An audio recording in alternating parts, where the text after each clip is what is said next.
less glasses. The whole world seems... Yellow. Just yellow? Well, like the temperature rises, right? Even when there's no sun, everything feels sunny. Very comfortable and warm. Shall we take a walk? Let's go. How are you? We picked up a kitten yesterday. A kitten. Say it nicely. Tiny? So I'm waiting for photos from you, and I'll post them. And we'll find a home for this little one. Is the kitten a boy or a girl? We couldn't tell. Well, you need to, We can't... spread its little legs. It's a complicated procedure. Today I'm meeting with some very interesting people to discuss questions that concern me and seem important. Musicians and artists who bring magic and change the lives of people and animals around them. My guests today are Alexey and Alisha. They are known as Attacus Atlas. We will discuss important fundamental aspects that allow you to change your body and worldview. How to take control of your life, who we are, and the higher mind. We will visit them at their place and talk about painting and music.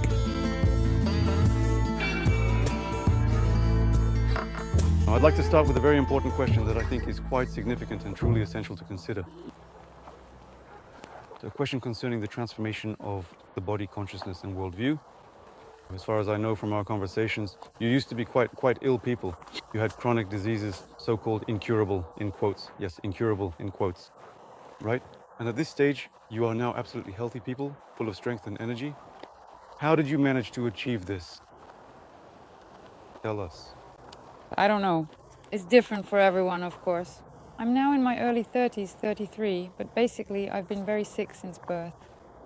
And it was really unusual, very strange. It started after a vaccination, as we later realized. That story could be about me. Actually, it's a story about many people. And our family suffered a lot because of it. But that's a separate topic. And there were a lot of illnesses. Illnesses that basically can't be treated by medicine at all. And many of them, the doctors didn't even know what they were. So I had to search online for other people with disabilities like me, who were trying to cure themselves with whatever means they could, but nothing worked. Fortunately, I am blessed with a rather unusual and exceptionally open-minded mother who consistently endeavored to discover alternative and holistic ways of treatment, always striving to avoid reliance on conventional pills and pharmaceutical medications. Consequently, she was thoroughly aware of all these natural and unconventional approaches, but still I was a very sick person. Honestly, there was hardly a single day, not even one, when I lived without experiencing some kind of persistent pain or discomfort, or something else that bothered me constantly. That's how it was. And that's how we met Alyosha. That's the story in short. I was kind of an invalid. And so was he. He had very serious pain. And I was also undergoing examinations. I had illnesses in every area, gynecological, non-gynecological, all sorts. Basically, there were problems on all fronts. So that's how we met Alyosha, and... We found each other. And we really did find each other, yes. And it turns out... We resonated. That for 7 years, I was honestly in shock. Even though I suffered a lot and was tormented by all sorts of illnesses and pains, for those 7 years at that time, he had a twisted gallbladder. And it was unbearable to watch how much he was suffering. He had undergone examinations before we met. He was examined at the best. Well, go ahead, tell them. Well, it's the place where pilots get checked, in Zhukovsky. There's a specialized hospital where all the pilots are thoroughly examined before flights. So there aren't any ordinary doctors there, only real big shots. Professors and all that. So I was thoroughly examined there, well, they didn't really say anything particularly good. Yeah, they just said, dude, sorry, this can't be treated. Take your meds. Medicine is powerless. Yeah, You can cut it off. You can cut it off. Later, when it really starts to bother you, they'll cut it off for you. That's it. And I mean, well, all of this is just not normal. I mean, the realization that none of this should even be happening. So you live your life even though I was like this since childhood. And he was like that. And everyone around is like that. Basically, every person has something like this going on, something they live with their whole life, and there's nothing they can do about it. And you observe all this, but you realize that it's all unnatural and it shouldn't be this way. And I told him exactly that. You understand that this is unnatural, we need to do something about it. And at that time, my mom sent us a video. It was a very long lecture, 3 hours, by Marva Gorshkova-Vaganyan. And we just sat there for 3 hours almost hypnotized, staring at the screen and simply realizing all of this. For us, it became so obvious that all of this was because of food, because of everything that generation after generation we eat and make all our illnesses worse with this food. You mean it always felt natural to you? No, it kind of became natural. I mean, I heard it and that information seemed to make sense to me. She explained it that way there. After all, it's very important to explain it properly. It's just that so many people, even now, the pieces don't fit together for them when you tell them that. Well, that's because it's you saying it.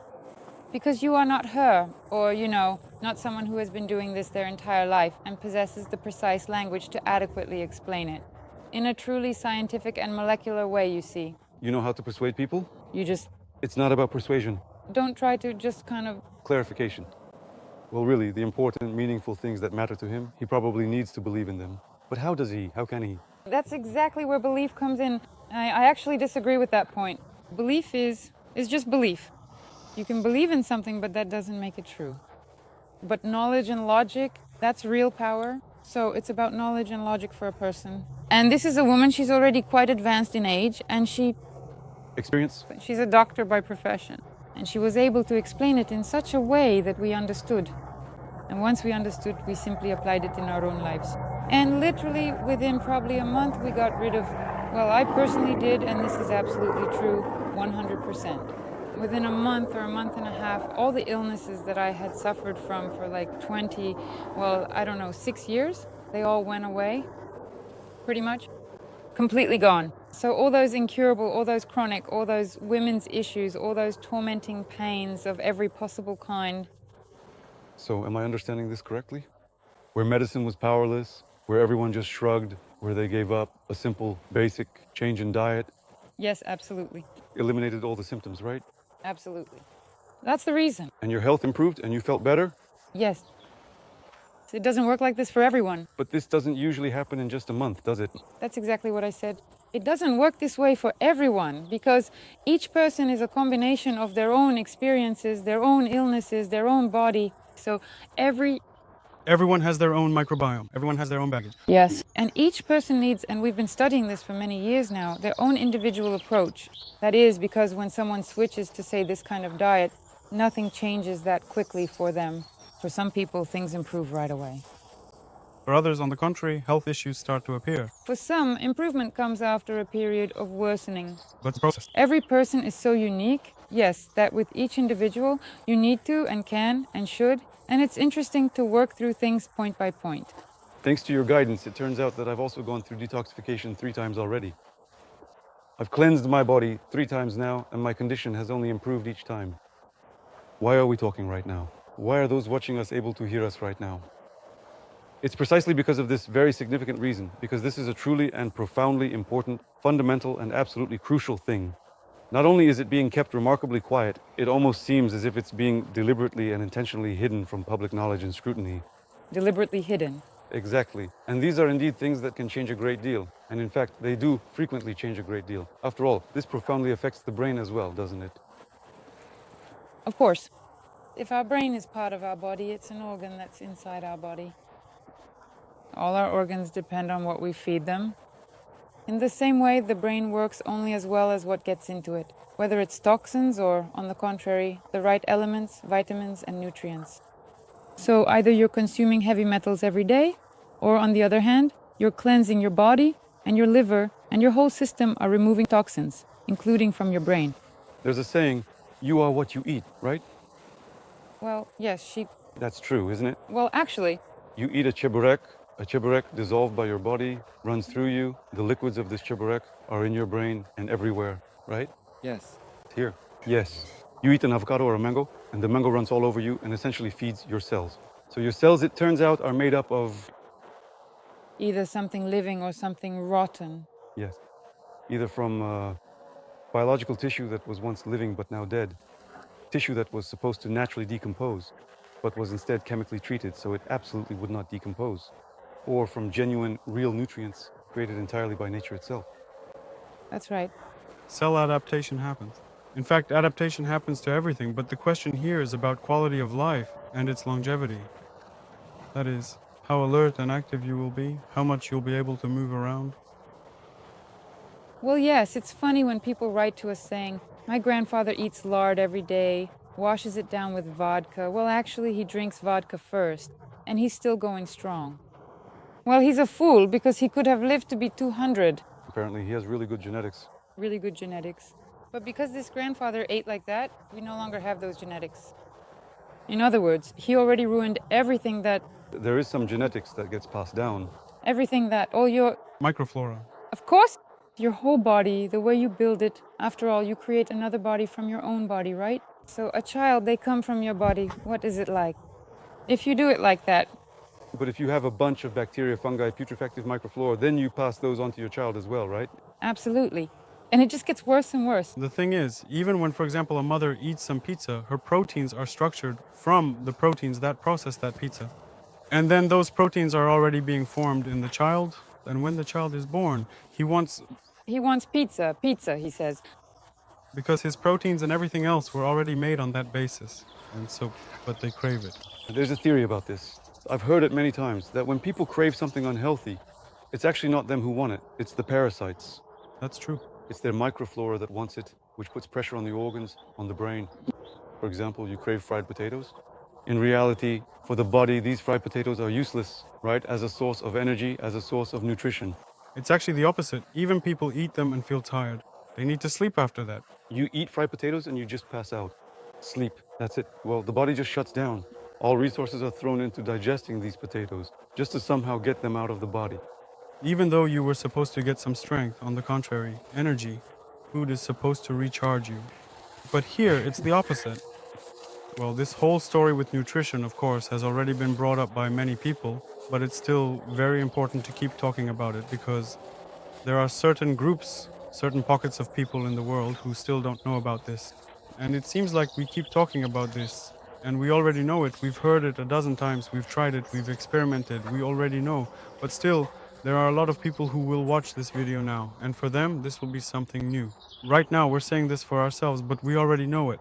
And for us, it's We're not really saying this for ourselves anymore. By the way, I'm in the same situation myself. For 30 years of my life, I basically didn't understand how important nutrition is, and I didn't even have anyone to pass this knowledge on to. Not my mom, she still doesn't get it. The environment I grew up in was just a bunch of bald street toughs. So basically, there were just no options. There was simply no one who had this information. It was only, roughly speaking, with the development of the internet that I actually came across this information, and then my first steps were to start practicing raw foodism. And I felt such changes in my body, just incredible. But of course, what Marva Ohanyan preaches, her cleansing method, that's a whole turbo mode, you could say. I had a belly like this, really, and my thighs were about this big. And for 30 years of my life, I thought that that it was normal. no, it wasn't normal. That if it kept going like this, well, it just kept growing. I even did sports, went to kendo, but the weight still wouldn't go away. I could feel my internal organs getting covered in fat, and every year it was getting harder and harder for me. Yeah, if it kept going like this, I felt like I was probably doomed soon, because my heart was already starting to ache, and there was something going on here too. Well, basically, this is the path leading somewhere, apparently, to specific chronic diseases, which will just be finished off with medication. Yeah, hammering the nails into my own coffin. But this happens gradually. This is actually very important because our body isn't just some. When an ordinary person thinks about it, they don't really understand what the body is. It's actually a very complex system made up of living organisms. Self-restoring ones. And that's very important, yes. It is self-restoring and we need to allow it to recover. But the point is, when you make the switch, all these bacteria have to change. And that takes about half a year. 3 months to half a year. Well, not at a minimum, but on average it takes 3 to 6 months for people when you transition gradually. I've heard that true cleansing and renewal of the body only happens after 7 years. Well, that's just some information. And I'm talking the transition. Where absolutely all the cells are replaced. Yes, but I'm talking the transition when you... The change in microflora. Yes, about switching from one type of diet to another. Look, even if you're eating properly, where are you going to get the right microflora if everything in you has died off, or almost everything? For example, when you eat meat, you have a certain type of flora in your intestines and throughout your entire digestive system. So that's an important point. When you, look, for example, you eat 80% meat, dairy, cooked food, and 20%, sometimes you eat something raw. So 80% of your body has putrefactive microflora, certain bacteria that process all that. And 20% it's not much, it's very little of those that process fresh food. And when suddenly, in one day, you cut out all cooked food, everything you used to eat, and start eating only raw food, then those 20, well, hang on, yeah. But those 20% of bacteria that are adapted to process this food, they are not able to provide your body with enough nutrition. And that's why a person loses a lot of weight. Now, if I eat a tomato in the evening, I already gain weight.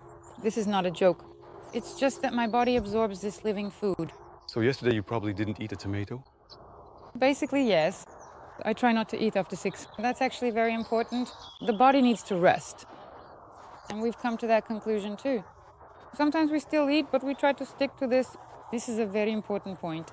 Regarding what you said, I'd like to sum it up. So it turns out that there is indeed a significant putrefactive microflora present, which is quite interesting to note. Well, it's different. There are all sorts of them. Putrefactive microflora, which let's say consists of putrefactive bacteria, microflora, all kinds of fungi, mycelium, those mushrooms, what are they called? That's not quite right.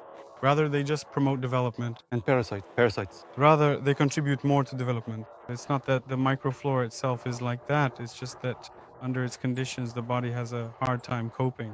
In other words, it's not as strong as the one that feeds on living substances. So why do we need to transition slowly over these 3 to 6 months? Because we need to cultivate the right flora inside ourselves so it can digest the right food. And then when a person eats the right food, everything is fine for them. The body gets what it needs. And naturally the intestines get cleansed because people's intestines are clogged up. They're Completely blocked. even in our intestines. They're coated, plastered over. Yes, and all this food, we have these tiny little villi in our intestines that effectively transfer essential nutrients into the body. And if they're deformed and clogged, then the body basically doesn't get anything. Basically, it's a critical process. Well, as Marva Ohanian says, the average person's intestines are just overgrown with mycelium. That's right. There's just this kind of crust on it. Or all that inflammation deforms everything in there. When you're fasting, when you don't eat for several days, like for example, during my first cleanse, you keep going to the bathroom for several days, even though it seems like there's nothing left, but it just keeps coming out and coming out over and over. It's already, the 4th day without eating anything, and it just keeps coming and coming. But when you feel that lightness inside, just this sense of freedom, it's after that state when you're just all like, there's nothing like it. But I wanted to say something about the microflora. It turns out that whatever we feed, that's what grows, right? Yeah?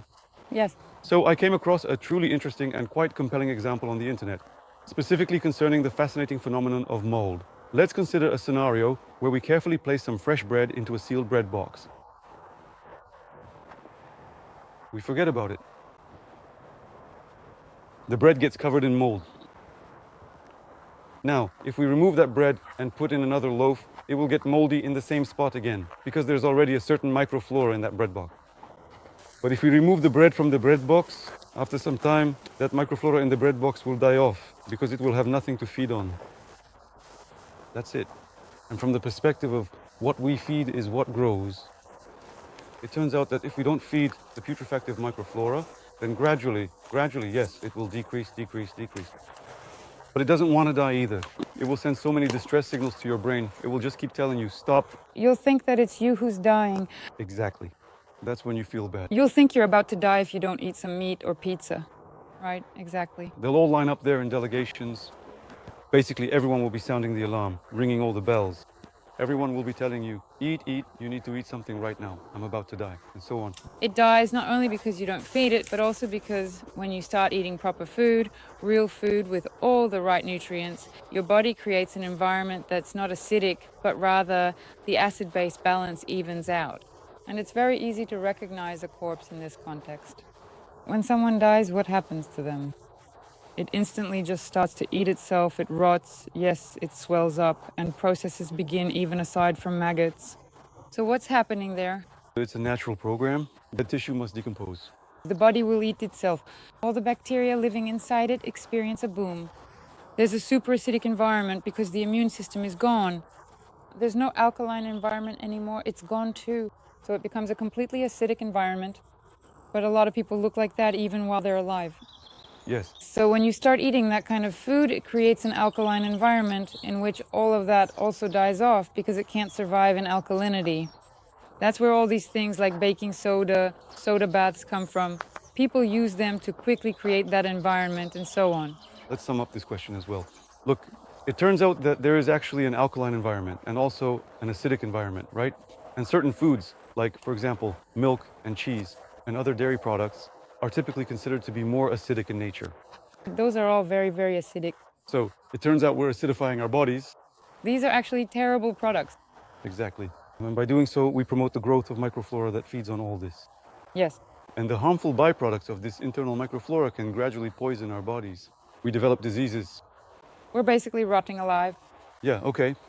That's exactly right. That's literally how it is. But what do they tell us? Arthritis, psoriasis, a runny nose, things like that. In reality, the body is just trying to get rid of it. And it starts from childhood. Little kids, like our neighbors' children. Honestly, we almost never see the child healthy. We've never seen him healthy at all.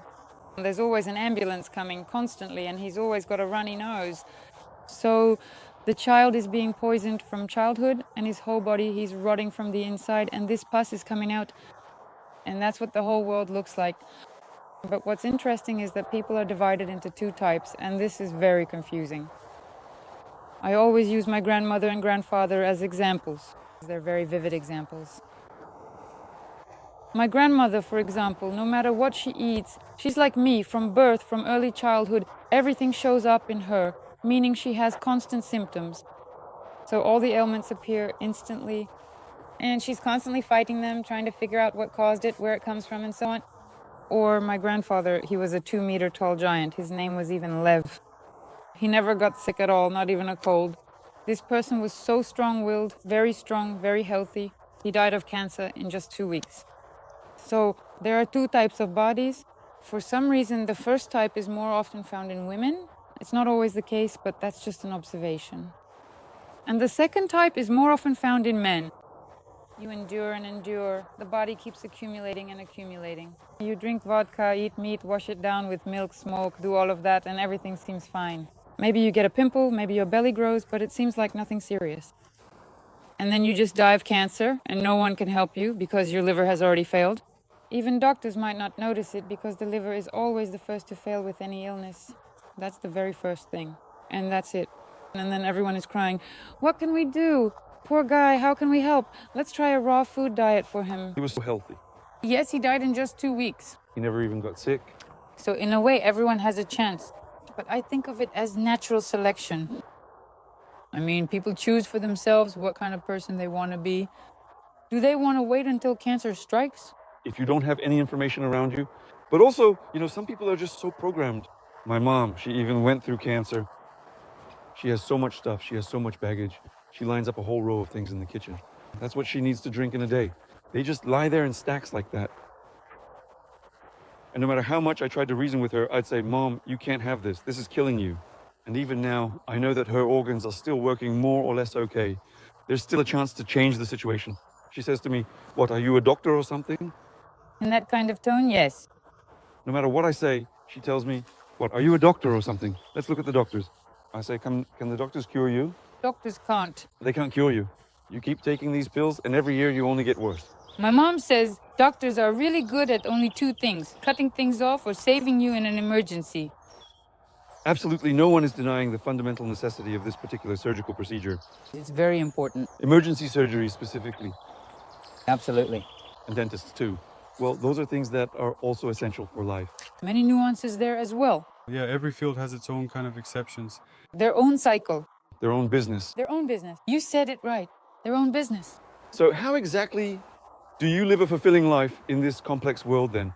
Let's say, for instance, that people have watched our insightful video and have now discovered and truly understood that actually your knees don't necessarily have to ache with pain and your heart doesn't have to suffer or feel burdened either.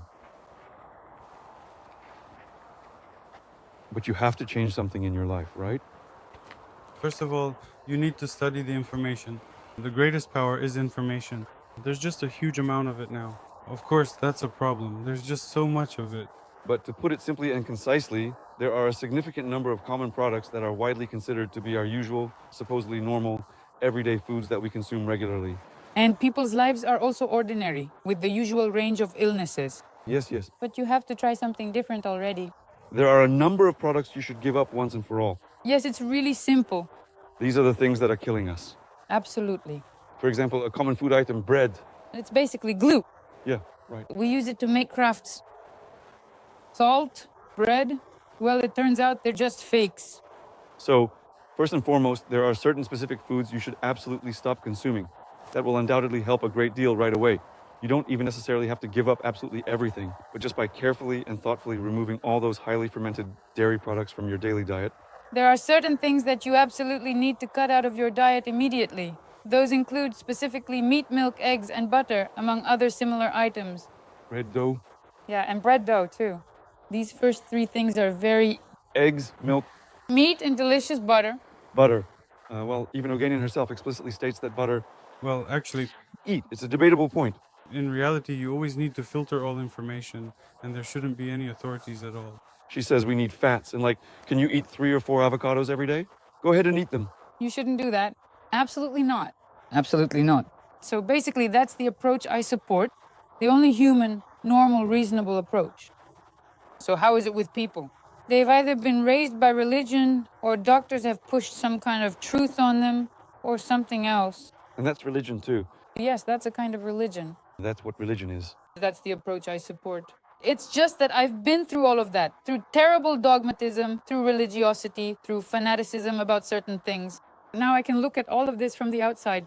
I'm in favor of scholarship. That is, a person should become like a scientist. So, who are scientists? They want to know everything. They're like little children, always asking, what's this? And what's that? And how does this work? And how about this one? Let me take these two things and compare them. What will happen? That's the kind of approach I'm talking about. Like a child, curious about everything, about how the world works, right? Yes. To be interested in everything. Because if I tell you, people constantly get into this, and honestly, I think this is the primary thing, the most important thing in all of this. For example, if I tell you, you can only start a fire by rubbing a stick like this. That's it. You live with that for 30 years. And then I come along, for example, and say to you, listen, you can also light it with a match. Oh, get lost. That's not how it's done. No, I'll only use a stick. Absolutely no other way. That's how people behave. They don't even want to learn about two things, to try them out and compare. That's true. But you have to understand, it's really, how should I put it? And people are practically brainwashed. That's it. I can speak for myself. For 30 years, not only did I not know, but there was no one to tell me. And even if someone had told me, and when someone actually did tell me, my first reaction, my first impression was, well, I remember I had the same first impression. Yeah, and that's a program that's implanted in us too, a program of rejection. If something deviates from the default settings, from the basic system settings, like, no, goodbye. That's why I think it's very important for everyone to develop this quality. Non-dogmatism, non-religiosity, because a lot of people's principles come from something written in some book. Who knows how old it is or who even wrote it? Nobody really knows. And they just keep looking there, banging their heads against it, and don't want to know anything beyond that. I believe it's very important to simply be an explorer, that's all. For example, when Alyosha and I sit down together, he says, look, I found this video, there's some interesting information in it, let's watch it together. Then we sit down, analyze it, discuss whether it's true based on what we already know, and come to some shared opinion. That's how we move through life. Pay attention to how the information presented to us is structured. There is information that, let's say, is important. For example, it's supposedly extremely important, blasted from all sides, what the president said, how we responded to a certain country, and so on. Someone is being forced to do something, there's this position and opposition, right? Apparently, all of that is important. But what about what you eat? Who cares? Just eat something, it doesn't matter, and it's been like that since childhood. Just eat something, that's the main thing. Just throw something into the furnace. It doesn't matter. You can even get something cheaper, it really doesn't matter. That's it. But look, Navalny's underwear, how he was poisoned, that's important. See, that's important. Everyone needs to talk about it, it needs to be discussed. Because people always have to be busy with something, some nonsense, so they don't think, don't reflect, and don't look for answers. And without knowledge about the structure of your own body, about what affects it and how, that's just, well, the basics, the fundamental knowledge on which... After all, we live in a physical world, in this body, of course. Because how you feel... Everything depends on that. Everything depends on it, absolutely. Well, you have to understand, this is a business. It's about profit, about attention. In other words, there are beneficiaries to all this. Well, no matter what. I mean, we're completely controlled. We created all of this ourselves, all our parents, ancestors, all of it. No, we didn't create this. But I mean, in general, as humanity, well, we've just bent ourselves to our own will, our greed, and everything else. I have a different point of view on this. So, what have we come to? So, can we assume that in our world, things are not at all as they seem, and the organizations that claim they want to cure us actually have no such goal? No, it's just business, it's just the mafia, and simply genocide. Those are the three words that best describe everything that's really going on. But there must be some pills that actually help, right? There are some, right? Well, there are some. When a person's body has reached a state where it just doesn't want to function anymore, there are certain medications that can deliver a powerful blow, so to speak, and force it out of that condition. So with medication, it is possible to save a person from a very dire situation when they're on the brink of life and death. I know people who tell me I'm only alive because of these pills. If I didn't have these medications, I would have died a long time ago. Look, a person somehow ended up in this situation. And this also happens to animals that live alongside humans and get human diseases. That's a particularly painful topic for me. So this person somehow ended up in this situation. They prescribe him medication. He ended up in this situation as a result of poor diet and taking certain medications that... Not necessarily. He gets prescribed pills and he feels better. But these pills do such terrible things to his body that his life will be shortened. If, for example, he could have lived another 60 years, he'll only live 20 or even just 10. So these pills have very serious consequences. People can live on them and they'll suppress the symptoms of their illnesses. But the illness itself doesn't go anywhere, it remains. When I had my own problems, in the most critical moments I could take something and it would suppress, well, the symptoms. But that didn't mean I was getting cured. I kept being sick as well. As that same Margonian wisely says, the human body is truly a single interconnected whole, and treating just one isolated thing. Everything is interconnected like that. Take a pill so your head doesn't hurt, or perhaps apply a patch to a bothersome pimple so it effectively goes away, or something along those lines. So it won't be visible. You should buy some kind of topical gel to rub it in somewhere on your body. The essential point is, it's a single integrated system that just needs to be applied. Well, first of all, it needs to be properly prepared and then applied. To cleanse and to freak out with me. First, you need to clean it, free it from growths, from mycelium, from fungi, from parasites, from putrefactive microflora, the waste products that are killing it. And then you just need to use this system properly. Yes. Fuel your body with the right kind of nourishing fuel. But unlike a mere mechanism, unlike a complex machine that simply cannot repair itself, the human body possesses the remarkable and inherent ability to truly self-heal and regenerate. Yes, that is correct. So right now, at this very moment, it is still entirely possible for a great many people to effectively address and comprehensively fix various issues and challenging situations that may arise. And even at very, very advanced stages, when it seems like the body is already dying and can't even walk anymore. Even then, it's entirely possible to comprehensively fix everything if you diligently use the absolutely correct methods and truly understand precisely what to do and exactly why a particular challenging condition is genuinely happening. I know from my own experience that, for example, I've had situations when, by the way, about blocking consciousness. When you sent me the video with that same Mara Oganyan about cleansing the body, it sat there for about 3 years probably. I kind of knew it was there, but something inside me was blocking it. Some old lady talking about something. Well, you know, damn, I have so many interesting things I could be doing. And until something happened to me, about once a year, I get this complication where my knees, I've suffered from arthritis since childhood. One of the ailments that haunts me is arthritis, joint diseases, and about once a year I have a flare-up. I was doing a shoot, and right during the flare-up, I ran around so much. My knees just swelled up so badly, and the pain was excruciating. At some point, I realized I couldn't even walk anymore. I couldn't go up the stairs. I live in a 2-story house, and I couldn't go up the stairs. I basically became like a disabled person, barely able to walk. And I had a choice. Either go under the knife somewhere, have them cut into my knees and try to fix something, because it was just a disaster, everything was ruined. Or try cleansing my body instead. And miracle of miracles, literally by the 5th day I could squat, I could go up the stairs. That is, the pain was completely gone. So as I understand it now, some tissues involved in the functioning of the joints were causing severe pain. In other words, I was getting signals to my brain that something was wrong, and I had been getting them my whole life. What do most people do when they're in pain? They take a pill so it doesn't hurt, right? So how is medicine set up? If it hurts, you need to stop it, yes. Why it's happening doesn't matter. But it's actually a complex and intricate signaling system, you see. A signaling system. In fact, the process has actually been going on for a long time already. And it only starts to hurt when something really serious is happening. It comes to the surface. And for those watching us, pay attention. When something hurts, you shouldn't... That's not the first signal. Yes. You shouldn't just numb the pain with a pill. Of course, you also shouldn't endure pain when it's unbearable. That's it. But you need to take action. If something hurts... A call to action. Yes. You need to urgently figure it out. Urgently deal with it. This is already on the physical level. It's a direct call that things are already turning into a disaster. So it is truly important to listen to your body, to truly pay attention to the pain signals it sends, because no medical professional or doctor can accurately tell you anything more precisely than your own body inherently can.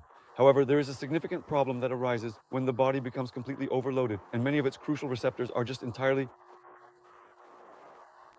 Not functioning. Yes, not functioning, exactly. You can hardly hear anything from yourself, so what you can hear... You only hear the last stage of cancer? Well, yes, that's true. It's just that after going through a cleanse, you start to notice even things like eating the wrong food. You immediately feel unpleasant sensations. And when everything inside you is clogged up, whatever you eat, it just keeps moving along. One product just pushes the other through.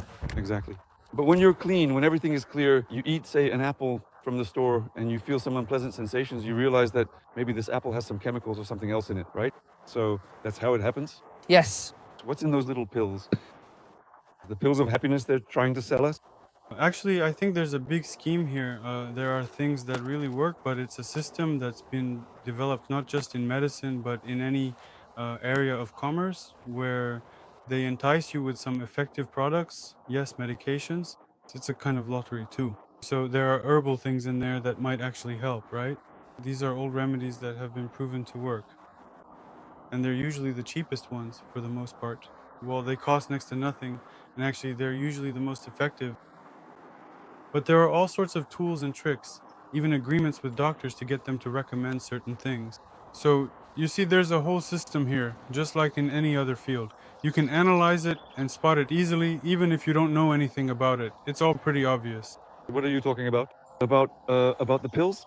Yeah, about medicine. Indeed, all of medicine, truly. And this is its remarkable and significant product, a testament to its profound impact. Have you been to the hospital recently? I don't think I ever have. Do you mean for checkups or actually staying there? No, when were you last hospital? Well, back then, when I was sick all the time, 7 years ago. And I got tested for all sorts of things, but it was actually really surprising. My brother had the exact same experience so many times. Actually, my brother and I have been the same since childhood, ever since we both got that shot when we were 5. And then all hell broke loose. And... Sorry to interrupt. I have a similar memory. I was a happy kid, and then my body just started falling apart. Yeah. And it's just a real explosive mix there. All our lives, we were always going through all sorts of checkups, this and that, and no one ever knew anything. All of it was just so surprising. No one ever knew what it was. And even if they did know, they never really knew, just about any illness, any disease. Something hurts. It's really paradoxical. It was amazing for us. I even remember the last time a few years ago, my brother had something and he just couldn't take it anymore. He always ate regular food, only recently maybe he started eating something different. And he went to get checked out to find out what was wrong with him. They don't understand what it is. Well, they don't know. It's unclear. Well, even if they do understand, they don't know what to do about it. There's no treatment for it. And he eats everything, right? Well, he used to, but now I don't know. We don't really keep in touch. I am talking about how the average, typical medical doctor operates in their daily practice. A person comes to them and says, "It truly hurts right here in this specific area of my body." The doctor then proceeds to examine them. They have a protocol for the case of "it hurts here," right? Yes. It hurts here. Some medications. So it hurts here, your butt hurts, for example. So you need to take some pills for your butt. So that it disappears completely. Oh, it hurts. I don't know. Maybe it's my heart. Here are some pills for your heart. So basically, the doctor, what is their function? I don't really know about human doctors, but I think it's the same thing. I know a lot about veterinarians because we work with animals. I've spent many hours. Let's get to the veterinarians. It's the same thing, I think. But right now we're talking about human doctors. I think it's the same there. Let's say, for example, a doctor is sitting on a chair wearing a white coat, right? People make appointments with him like 2 weeks in advance, like it is now. A person comes in to see him and he He gets instructions on what to do in which cases. This person sitting there doesn't know how these medications work or what they're made of. He didn't participate in any of the trials, you know? So basically, he just has instructions. Symptoms A, group A, symptoms B, group B. That's it. I even had this happen. I went to a doctor because I needed surgery. He goes, yeah, and then snap. He opens his tablet, starts tapping away, tap, tap, tap, tap, tap, and goes, you see what I mean? And that's it. And right away, he knew exactly what he needed to do. It's basically the same as with animals. So essentially, this particular kind of medical professional is just a sort of intermediary, having been deprived for a significant period of 7 years Of independent thought. of their own, really, their own thinking and their own desire to figure things out, like soldiers marching on the parade ground, left, right. You know what for? It's to train the brain so that it's command, action, right turn, left turn, to the right, to the left. That's all. It's the same with doctors. We've been marching since childhood. Well, actually, yes. I'm talking about doctors right now. We've been marching since childhood, that's for sure. We march at school, we march everywhere at school. It's a terrible place. I hate it. And just like with doctors, many things atrophy the desire to really understand the true origins of diseases, to understand how to treat them. After all, there is so much in folk medicine. But actually, there's another point here. They're convinced that they know, and they supposedly study, but they're only given a narrow bottleneck to squeeze through. They study, but they're given only the information that's beneficial to those who create the medicine. But they should suspect that things aren't really like that. Well, it's a kind of brainwashing. They don't do that.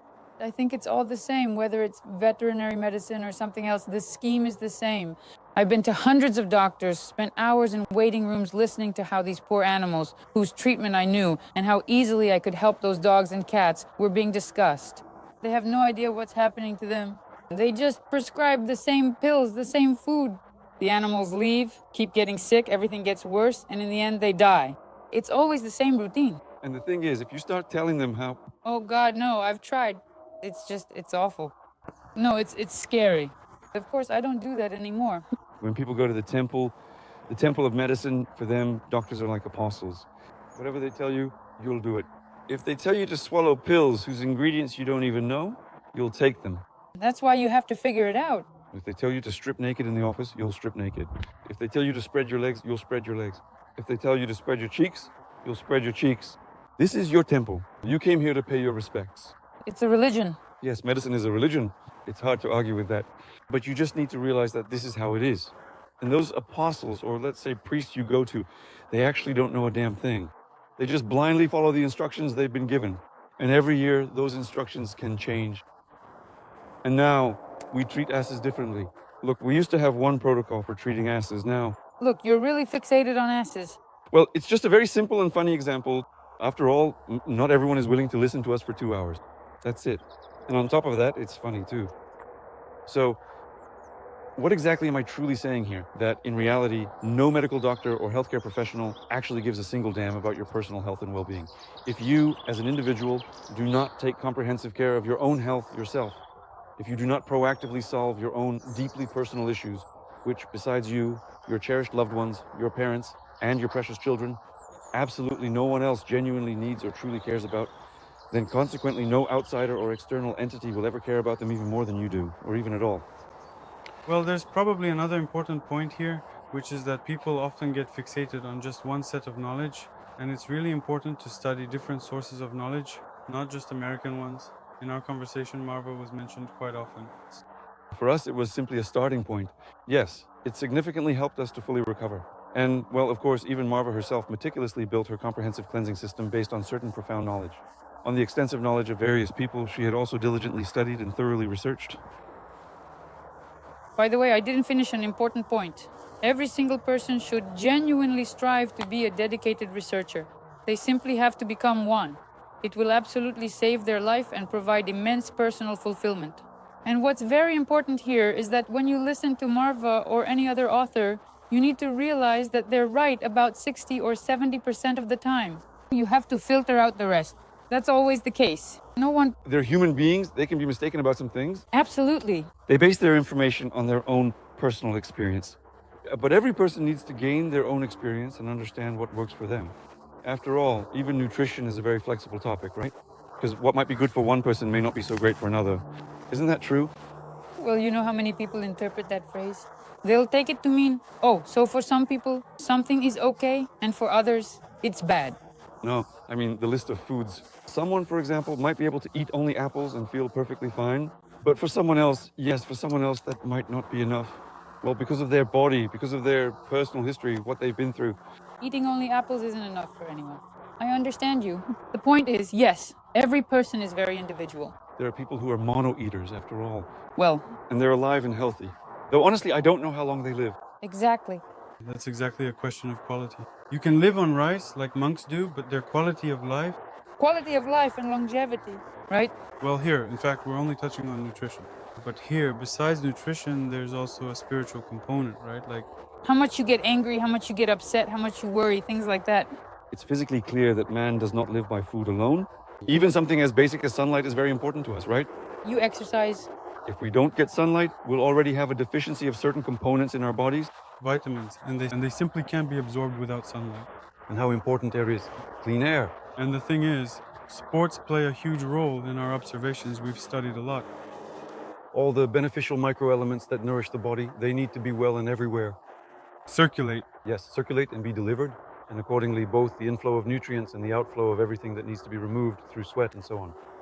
Yes, that's why you need to take all factors into account. You need to run, you need to run. And for example, I even mentioned, yes, about the monk. Monks are actually very strong, right?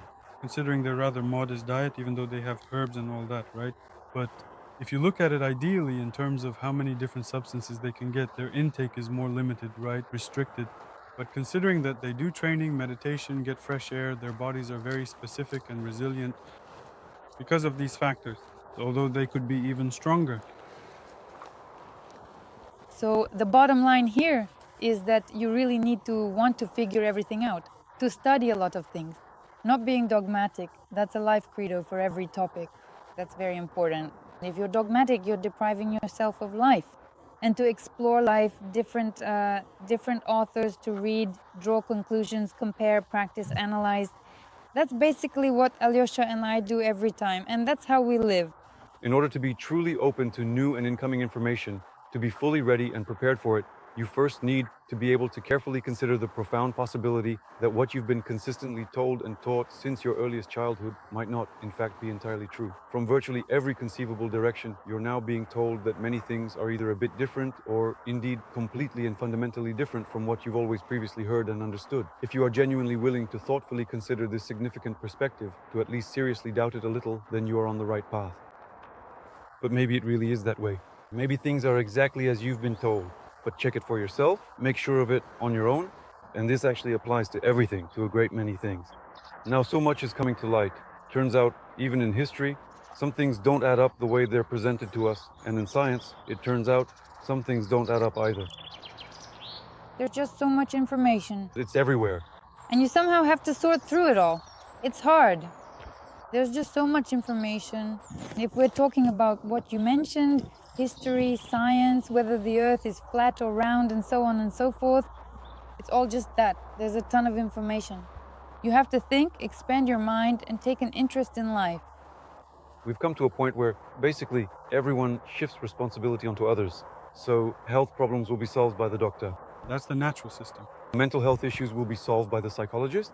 And problems like with the heating will be solved by the building manager. And problems with my country, with defense, will be solved by the president or whoever, or the general. That's how it is, basically. And we live in a system where all responsibility has been taken off us from everything, absolutely everything. We are not responsible for anything, but as a result, we control nothing. In a world where responsibility is constantly shifted, how should a person live if they want to manage their own life? Of course, this is a very multifaceted question that concerns not just one particular aspect, like nutrition or spirituality or love or I don't know, whatever else. It probably concerns all aspects.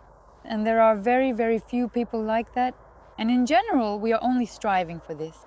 That is, we understand The direction, the fundamental direction we genuinely want to move in. And we simply strive diligently for it within the complex conditions of this earthly life that society, the state, and various other institutions have meticulously created for us, where we absolutely have to survive and thrive. What does it mean to be conscious? That is, to manage your own life means to be conscious. And what does that mean? It's when you become aware, for example, it's impossible to smoke consciously. When a person realizes what cigarettes really are, they can no longer smoke. That's what happened to me. When you truly come to realize what meat actually is, you can no longer bring yourself to consume it. When you fully comprehend that you're drinking a liquid that is specifically designed and intended to transform a tiny, vulnerable calf into, a massive, fully grown boar, in just a mere 2 months, it becomes profoundly clear. A bull. Not a boar, but a bull. Everyday tumors are growing inside you. Everything inside you is growing and acidifying everything. That's awareness. You just can't do it anymore. A person can't consciously drink milk. To harm themselves. That is, well, unless they actually want to die, and that's their way of doing it. And this applies to everything. When you go anywhere at all, or when you read something, or when you build meaningful relationships, you just absolutely cannot consciously yell or, physically hit your wife. That's an unconscious act by a person who doesn't realize that they're a slave to their upbringing, to their childhood. Look, it turns out that as soon as you completely hand over the absolute control of certain significant areas of your entire life to other people, not only are you merely shifting your personal responsibility, but you're also effectively giving those other people complete and utter freedom to act upon your very own body, your precious life, and your ultimate fate. Is that right?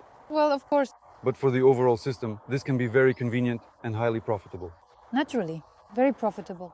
The whole system is built so that all you want is to go to work, to survive, to get sick, and to spend all the money you earn on treatment so that your children go to daycare, so that you have kids as soon as possible, so that you deal with children illnesses, work. And that's it, your life has passed you by. What happened? You went to Turkey a couple of times or something like that? That's your whole life. What exactly happens to a person who finally and completely stops truly ceasing all activity and movement? What will they think about? A person who... You can... Why is it dangerous for the system if a person stops and starts thinking? He'll start coming up with everything. He'll want me here, wow, it's so awful here. I want to change this. And here, my God, how? He'll start to see it. Don't you truly think that, besides this particular aspect, the much bigger and more significant danger is that a person will inevitably become deeply interested in a truly global sense? Who exactly are they, and what is their true purpose? How is the world structured?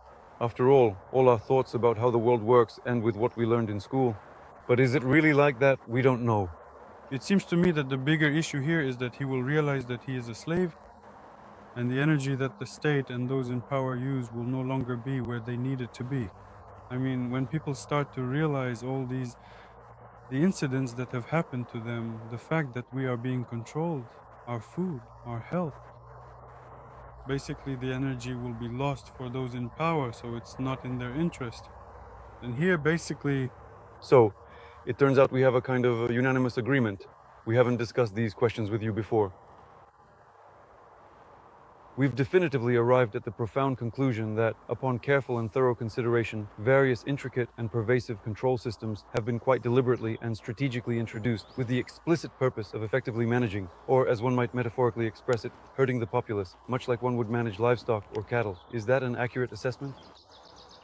There are entire books written about this. For example, for instance, depriving a person of the ability to grow something on their own land, and then for their whole life, they have to buy that something from you. For example, just 2 apple trees would be enough for you to be literally buried in apples. You wouldn't even have time to eat them all, right? But if you don't have a piece of land, you don't have any trees, and you have to buy those apples your whole life. In fact, this is ancient knowledge. Even in Rome, there was slave management. There's a book called Slave Management. All of that is described there. Our entire society is described there. Like how to entertain the slaves so they don't get bored and work well. To give them hope. Yes, you have to entertain them. Yeah. You need to go to the movies, you need to do something, have a drink, whatever. Basically, all of this was invented and organized in our reality a long time ago. I think that drinking still falls into the category of clouding the mind, because sober individuals are often not truly able to fully understand who they genuinely are, what their true purpose is, or even to properly wake up and become aware at all. And before embarking upon any kind of dietary regimen, the very first and most crucial thing a person should absolutely do is to completely give up and eliminate alcohol entirely from their life. Because talking about any kind of diet, even in the future, while being someone who drinks and smokes, is just, well, it's completely unrealistic, yeah. The first thing is to cut out alcohol in all its forms. Even beer, even that bubbly stuff, what's it called? Champagne. Champagne. Yeah, champagne. like that sparkling wine, the kind they almost serve to kids with bubbles. There are actually a lot of factors here, including the influence of the community. I mean, when there are different cultural integrations, yeah, it's a whole drinking culture. It's even based on, The culture of moderate drinking. even before, yeah, in Soviet times, there was that joke, like, if you don't drink, it was done on purpose. No. It was really like this. Why aren't you drinking? Are you sick or something? If you don't drink, you must be sick. What, are you ill? Sick? Not drinking. Sick? Well, basically, it's a generalization of slaves when some tool is used to lump everyone together. But of course, there are a lot of factors here, like alcohol, the effect alcohol has on a person. First and foremost, you absolutely need to completely get rid of these incredibly strong dependencies that we were unfortunately hooked on as young kids. Everywhere, in every movie, what do we see? Booze! In every movie we see a cigarette, even where it's not needed. Even the fact that I brought up this topic, that it generalizes, and here you start to separate yourself, you start to think differently, not like the herd. So if you turn on alcohol for yourself, you're already kind of not one of your own, you know what I mean? And here, a kind of process kicks in. People start to reject you, and you begin to reflect, to look at things from the outside. So you start to see the world differently when you give up alcohol. You see it from another angle, like, what is even going on? What kind of nonsense is happening? They're just sitting there drinking, and you can't even understand why they're doing it or what the point of it all is. So your brain starts to switch on, it starts working, and not even just because you stop poisoning yourself, right? It's simply that you start to see things from a different perspective, and that's when everything starts to change. Speaking for myself, as someone who genuinely grew up surrounded by many different people drinking in various distinct groups here and there, you really do inevitably start to get quite easily hooked. At certain moments, you start to feel like, in the evening, maybe I should have a beer, or, just like it usually happens. Basically, as soon as you give up alcohol of any kind, some sort of enlightenment happens. And it doesn't even happen right away. It literally takes just a few months. Your mind becomes clearer, you start to have different thoughts. It's like your consciousness expands. Well, the whole body gets intoxicated, including the brain. But it feels like alcohol puts some kind of blockers in your brain. Yeah, it really has a very direct effect on the brain. In the morning, it just kind of leaves your body. You go to the bathroom, if anything. Well, sort of. Basically, as soon as you drink, you become a more down-to-earth being. So, you can even do some kind of work that you've been assigned. That's actually very convenient. People who drink, moderately drinking people, they're a kind of class that's cut off from the higher layers of energy. They don't stick their heads or thoughts where they shouldn't. Like, you get a task, you do it. In the evening, they hang out, do what they need to do, maybe hook up, and in the morning, it's back to work. Well, you see what I mean? You asked the question at the beginning. How do you become that kind of person? How do you become responsible and self-aware? That's actually a really tough thing because I was alone and I drank and smoked too. I smoked for 15 years and drank. Great situation. Yeah, it's true. My mom even tried to get me hypnotized to quit smoking when I was probably about 12. That's how bad it was. I wasn't planning to quit. I liked it, I loved it. I often hear things like, hey, don't you want to quit? No, I like it. That's because, honestly, what's the deal? Well, unless a person... It's killing you. I don't give a damn.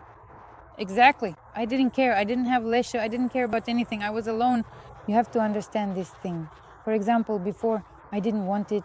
Yes, I was developing in my own direction. I was reading spiritual literature. I was learning other things. I was interested in life. But all of that was also on a certain level. In fact, I didn't want to live because a person who smokes, drinks, and does other things doesn't want to live.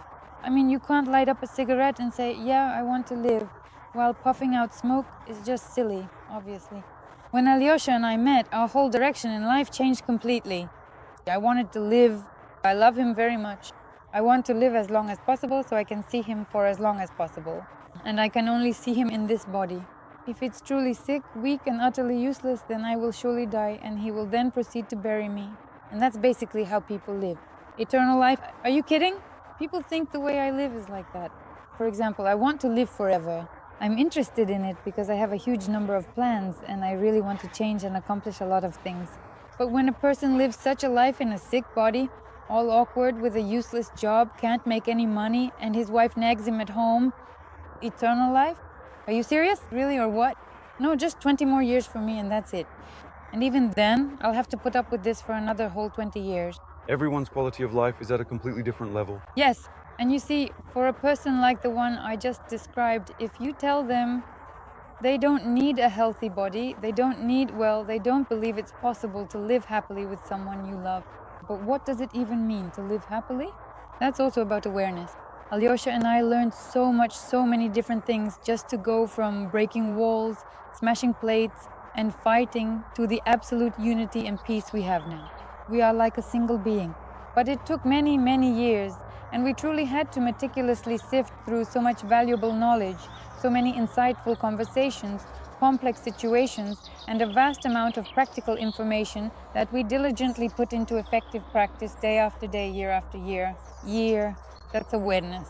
We wanted to come to an agreement, not just live like I go to one job, he goes to another job, and in the evening we come home. So, how was your day? Yeah, it was fine. Even though I'm not really interested, because I'm not a computer genius, I'm, say, an artist. But people live like that. That's an unconscious life. So awareness is when you choose a person and want to grow with them, not because you have kids, but because you are, well, together.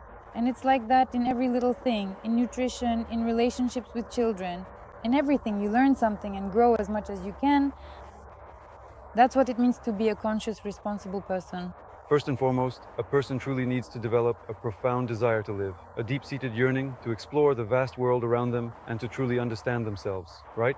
Well, the desire to live, for example, where would it come from in a person like the one I described, whose unloved wife nags him at home? He lives, for example, in a situation where they share one apartment and he has nowhere else to go. He doesn't have enough money to rent another place. He's completely overweight, stuck, unhealthy. And on top of that, there are kids involved. So where would this person get the desire to live? But what if it suddenly appears? Don't write him off completely. Wait, give him a chance. Give him a chance. Wait, what if he never gets it? Here, you need to want to change something. Because when you actually want to change something, a lot of options start to appear. And things might change with his wife, or he might leave. So, when you truly want something, like even about myself personally, actually, before we met the wonderful Alyosha and watched Marva's very first video, I was basically a profound question. What about me? Indeed. There was a question mark hanging over my head, you know? I think it was the same for you. It's not like you were just walking around feeling useless, not interested in anything. Some people live their whole lives like that. You probably had a question, either inside or outside. You wanted to change something about your body. I'm searching for answers to questions. And that's why it started coming to you at first in the form of some person. And you were like, what the hell is this? Raw foodism. Yeah, get out of here with that. But then bam. Vegetarians made me laugh. Bam, bam, bam, bam, bam. And eventually it got through. But for people like that, it won't even come at all. That's why I think the first thing a person should do is simply want it, just want it, and then they'll start to learn something new.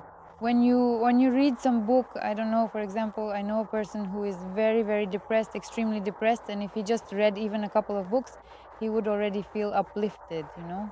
He would get some information that would, how to put it, it would pull him out of that state, you know? And then he'd be like, wow, there really is something more out there. And then it just keeps going and going. But he doesn't even want it. It's a shame for him to even read those two books. You see, some people aren't as strong as the blocks that are holding them back. There are mechanisms for that. I think that in general there are such mechanisms in nature. For example, when you are not moving your body or you are not utilizing your physical form properly, it certainly lets you know, doesn't it? In other words, nature is set up so that if you don't ask a question, nature will make you ask it through pain, for example. If you eat junk or drink too much, over time your body will start sending you signals. It's just that in our system of coordinates, all the questions have already been answered. And not only that, the answers are given in such a way that you'll feel like a nobody if you try to figure anything out, you know? In other words, everything has already been decided, everything has been found, all the discoveries have been made. There are great scientists, great minds. Don't even try to get involved. Here, take this pill, or, basically everything has already been thought of. There's no need to waste your time doing something pointless. That's the thing, you can't fool nature. Here's what happens. A person faces illnesses.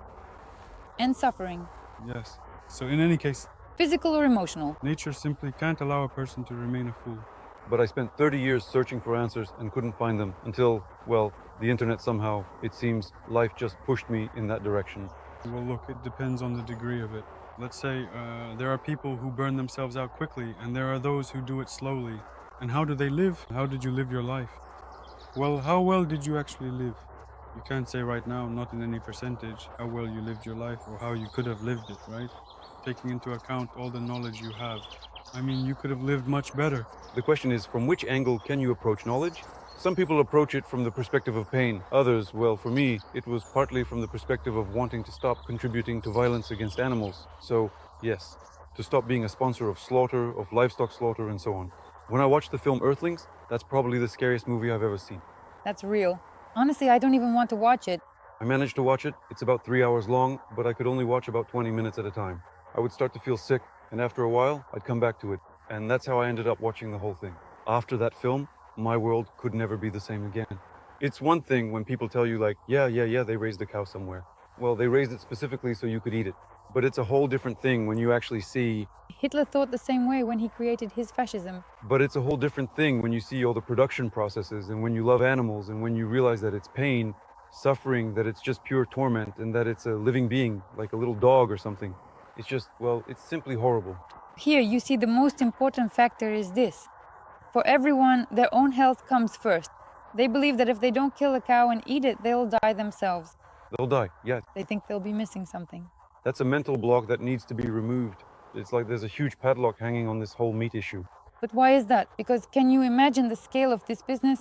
Religious medicine tells you, you have to eat meat or you'll die. Because it's simply a colossal business in our world and it's destroying our planet. And they can't say it's not necessary for health because if people stop eating it, they won't have any money left. So it's basically just this incredibly huge, powerful flywheel. Do you know such a guy? Efimov. So he has this interesting concept, matrix food. Matrix food refers to the food products that are readily available in large supermarkets for urban city dwellers who, quite naturally, are unable to cultivate or grow their own food themselves. And this particular type of food already inherently contains within it the prolonged period of exploitation of a human person, their subsequent illnesses, and ultimately their death. Have you heard about this? Well, I think that's pretty clear to you already. Yeah. If we genuinely assume that this is truly the case and that the vast majority of products available in grocery stores are indeed significantly poisoned, then what precisely should a conscientious person who earnestly desires to maintain optimal health and effectively control their profound consciousness, actively expand it and nourish their physical body, actually consume? Ideally, of course, it's best to have your own farm, that is, to have your own garden. But for example, we don't have a plot of land, so we buy food at street markets, not in supermarkets, though sometimes in supermarkets too. And from the stalls, we mostly buy vegetables, fruits, and... Was that from the Tajiks? Yes. So we naturally buy some things in supermarkets and in various other vegan stores as well. All sorts of happy grandmothers there. Well, yes, that's right. But of course, we do try. In our latitudes, it's not really possible anyway. Trying to provide your own food, for example, by growing it yourself or sourcing it locally. Well, of course, you just have to filter things out. There are a great many opportunities, especially considering the current global situation, but of course there is also a significant amount of soil depletion and various other environmental factors that are contributing to these challenges. Well, the same vegetables and fruits, they're not what they used to be. That's an important point. You need to understand that all the products we buy and what's written about them in the tables, that's all long outdated. Because, first of all, everything reaches us unripe, meaning it's picked so that it can survive, so to speak, until it gets to the store. And then there's a ton of processing. A ton of processing, and the soil, there are no nutrients left in it. On top of all that, there's also chemicals involved. That's it. But despite all of these significant factors, for now, we're still consuming this particular food. And even with all these various and complex factors, our overall health, specifically Alyosha's and my own, is just like night and day. Like night and day. But there are certain superfoods, these are specific foods, so to speak, that offer exceptional nutritional benefits and contribute significantly to overall health and well-being. Fish.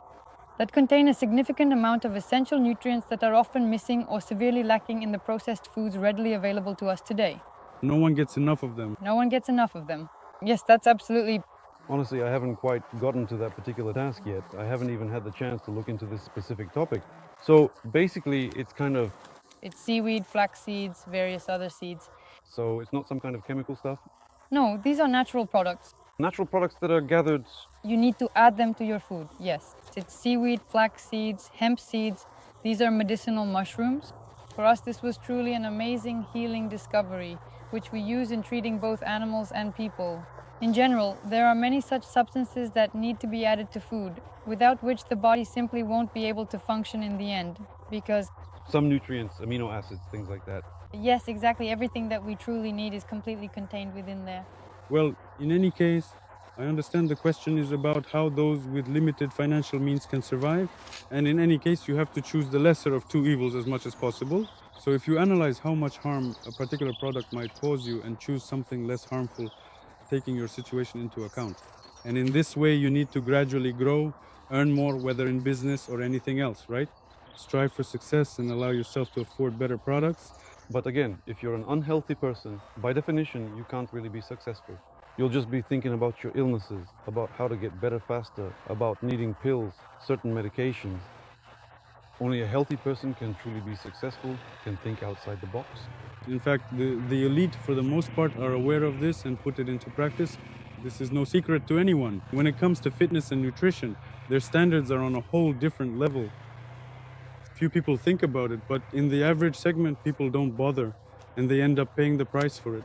But those in the upper segment, they mostly do pay attention to these things, honestly. Well, there are, let's say, various types of feeds that are consistently supplied in the large accessible trough. I mean, much like modern expansive supermarkets, which are essentially the primary places where urban city dwellers and their families basically acquire all of their essential food and daily provisions. So, essentially lacking any viable alternatives, humanity stuffs itself with this matrix food, thereby programming its biological soup, effectively. This situation really, when a person eats only meat, eats boiled or fried to be precise, potatoes, pasta, and washes it all down with milk or coffee, that's actually a scary thing. And when you tell someone that they can't eat any of that, but that's all they eat, having say 300 illnesses, or maybe not yet, but it's guaranteed for them, every time they ask, so what am I supposed to eat then? I understand that confusion, but we faced it once too. We went through exactly the same thing. We were like, damn, unbelievable. So what are we supposed to eat? I also had a turning point when I realized I couldn't eat that anymore. I was working at a center, at a video production company, and I realized, where am I supposed to go for lunch, for example? Here there's a cheburek place, over there some kind of eatery, a karchma, karchba, and then there's KFC, where everything also has meat. So like, damn, what is there to eat? Just cheese. Just cheese, yeah. It turned out that everything is actually much, much simpler, significantly more straightforward, and considerably more economical. Yeah. It's incredibly, remarkably, and significantly much easier, so much so that you absolutely don't even need to go anywhere at all, not even a single step outside your door. Actually, we eat really delicious food. People who have eaten at our place, Well, you guys are real gourmets. like in a restaurant, no, You make some kind of dishes, real dishes. that's not true. That's actually a bad thing, by the way. People who start making all sorts of elaborate raw food dishes, that's all nonsense, because there are a lot of incompatible ingredients in them. We eat very simply. Yeah, even worse than if you just, But you do make some soups and stuff. well, they're very simple. They're so tasty and simple. I mean, it's like, But you realize that's a hassle, kind of. Well, it's, easier to just eat 2 cucumbers. Well, for example, you wouldn't make soup at work during the day, right? you can take it with you. We don't eat there. Sometimes, on occasion, we do indeed consume legumes and other similar plant-based foods and such things. Basically, you can eat incredibly delicious food Incredibly delicious, and healthy simple and quick. and feel amazing Yeah, and not get sick yeah, exactly. and think clearly and enjoy life And grow. and truly grow. No one else in this entire world genuinely cares about your life as much as you yourself truly do, so figure it out. What do you truly think? Who exactly are we, really? No one truly knows that, and those individuals who earnestly try to comprehend and fully figure it out, it's just, and if a particular person is sufficiently active and dedicated in promoting their specific viewpoint, effectively pulling other people in and convincing them, that is precisely when a distinct sect or an organized religion ultimately forms. That's it. But who are we? We are... How do you feel? How do you think? Who are we? Well, based on your own feelings, your own experience. Actually, it's kind of a truly funny and interesting topic for us, especially when people genuinely try to say something deeply spiritual, to talk about the very essence of things. Well, just imagine this. Take a phone, right? And show it to people from the past, from the distant past. 100 years ago, A bit closer in time and ask them how it works. And those ancient people, they would just be blown away by it. They wouldn't be able to say anything about it at all. A bit closer in time, they'd say it's magic. that there are little gnomes inside pulling strings. They'd say it's the gods, right? Yeah, it's all incomprehensible to them. If you get a bit closer in time, someone might say, there must be some kind of mechanism spinning around in there, back and forth, something like that. And basically, no one will give the correct answer. Maybe someone who's taken ayahuasca will have an insight. We think that there's no knowledge and just guessing about what's really happening without that knowledge. Yeah, imagining making things up. All right, do you have any theories about this? There are a lot of things you can assume. So many over the course of, life, they kept changing all the time that I realized that just about this, It's pointless. yeah, it's just that I exist. I feel like there's someone in me who's been observing all this my whole life. Or maybe it's my subconscious. Is there an observer watching you? Inside me, no inside me. For example, I remember myself at 3 years old and I haven't changed. It's the exact same feeling. I think everyone would agree with me that whether it's now or when you were 3, there's a part of you that just observes. It has no age. It perceives everything the same way. But your personality, well, that's different. It changes. You learn things, your character changes, all of that. But that part stays the same. There is my body, right? There are different kinds of development, so to speak. People expand, connect with their higher self, with their essence. They can really change the space around them because of this, because thoughts change things. But who are we? I don't know. Well, if we take that theory I mentioned, right, about leaving those people aside, we're probably at the level now of those who can talk about certain mechanisms, right? So we're already somewhat closer to understanding. Maybe I'm wrong, but we can talk about some kind of collective consciousness. Yes, there is a collective consciousness, an egregore of people, like in an anthill, right? If you look at an anthill, they have a collective consciousness.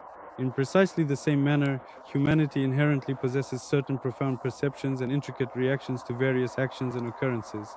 And fundamentally, most individuals, when they thoughtfully discuss the concept of God, are indeed referring to this pervasive consciousness, this particular kind of universal egregore, which is often perceived as a higher, more influential being that undeniably possesses the capacity to significantly influence and shape this tangible reality. But we ourselves are those gods, in a way.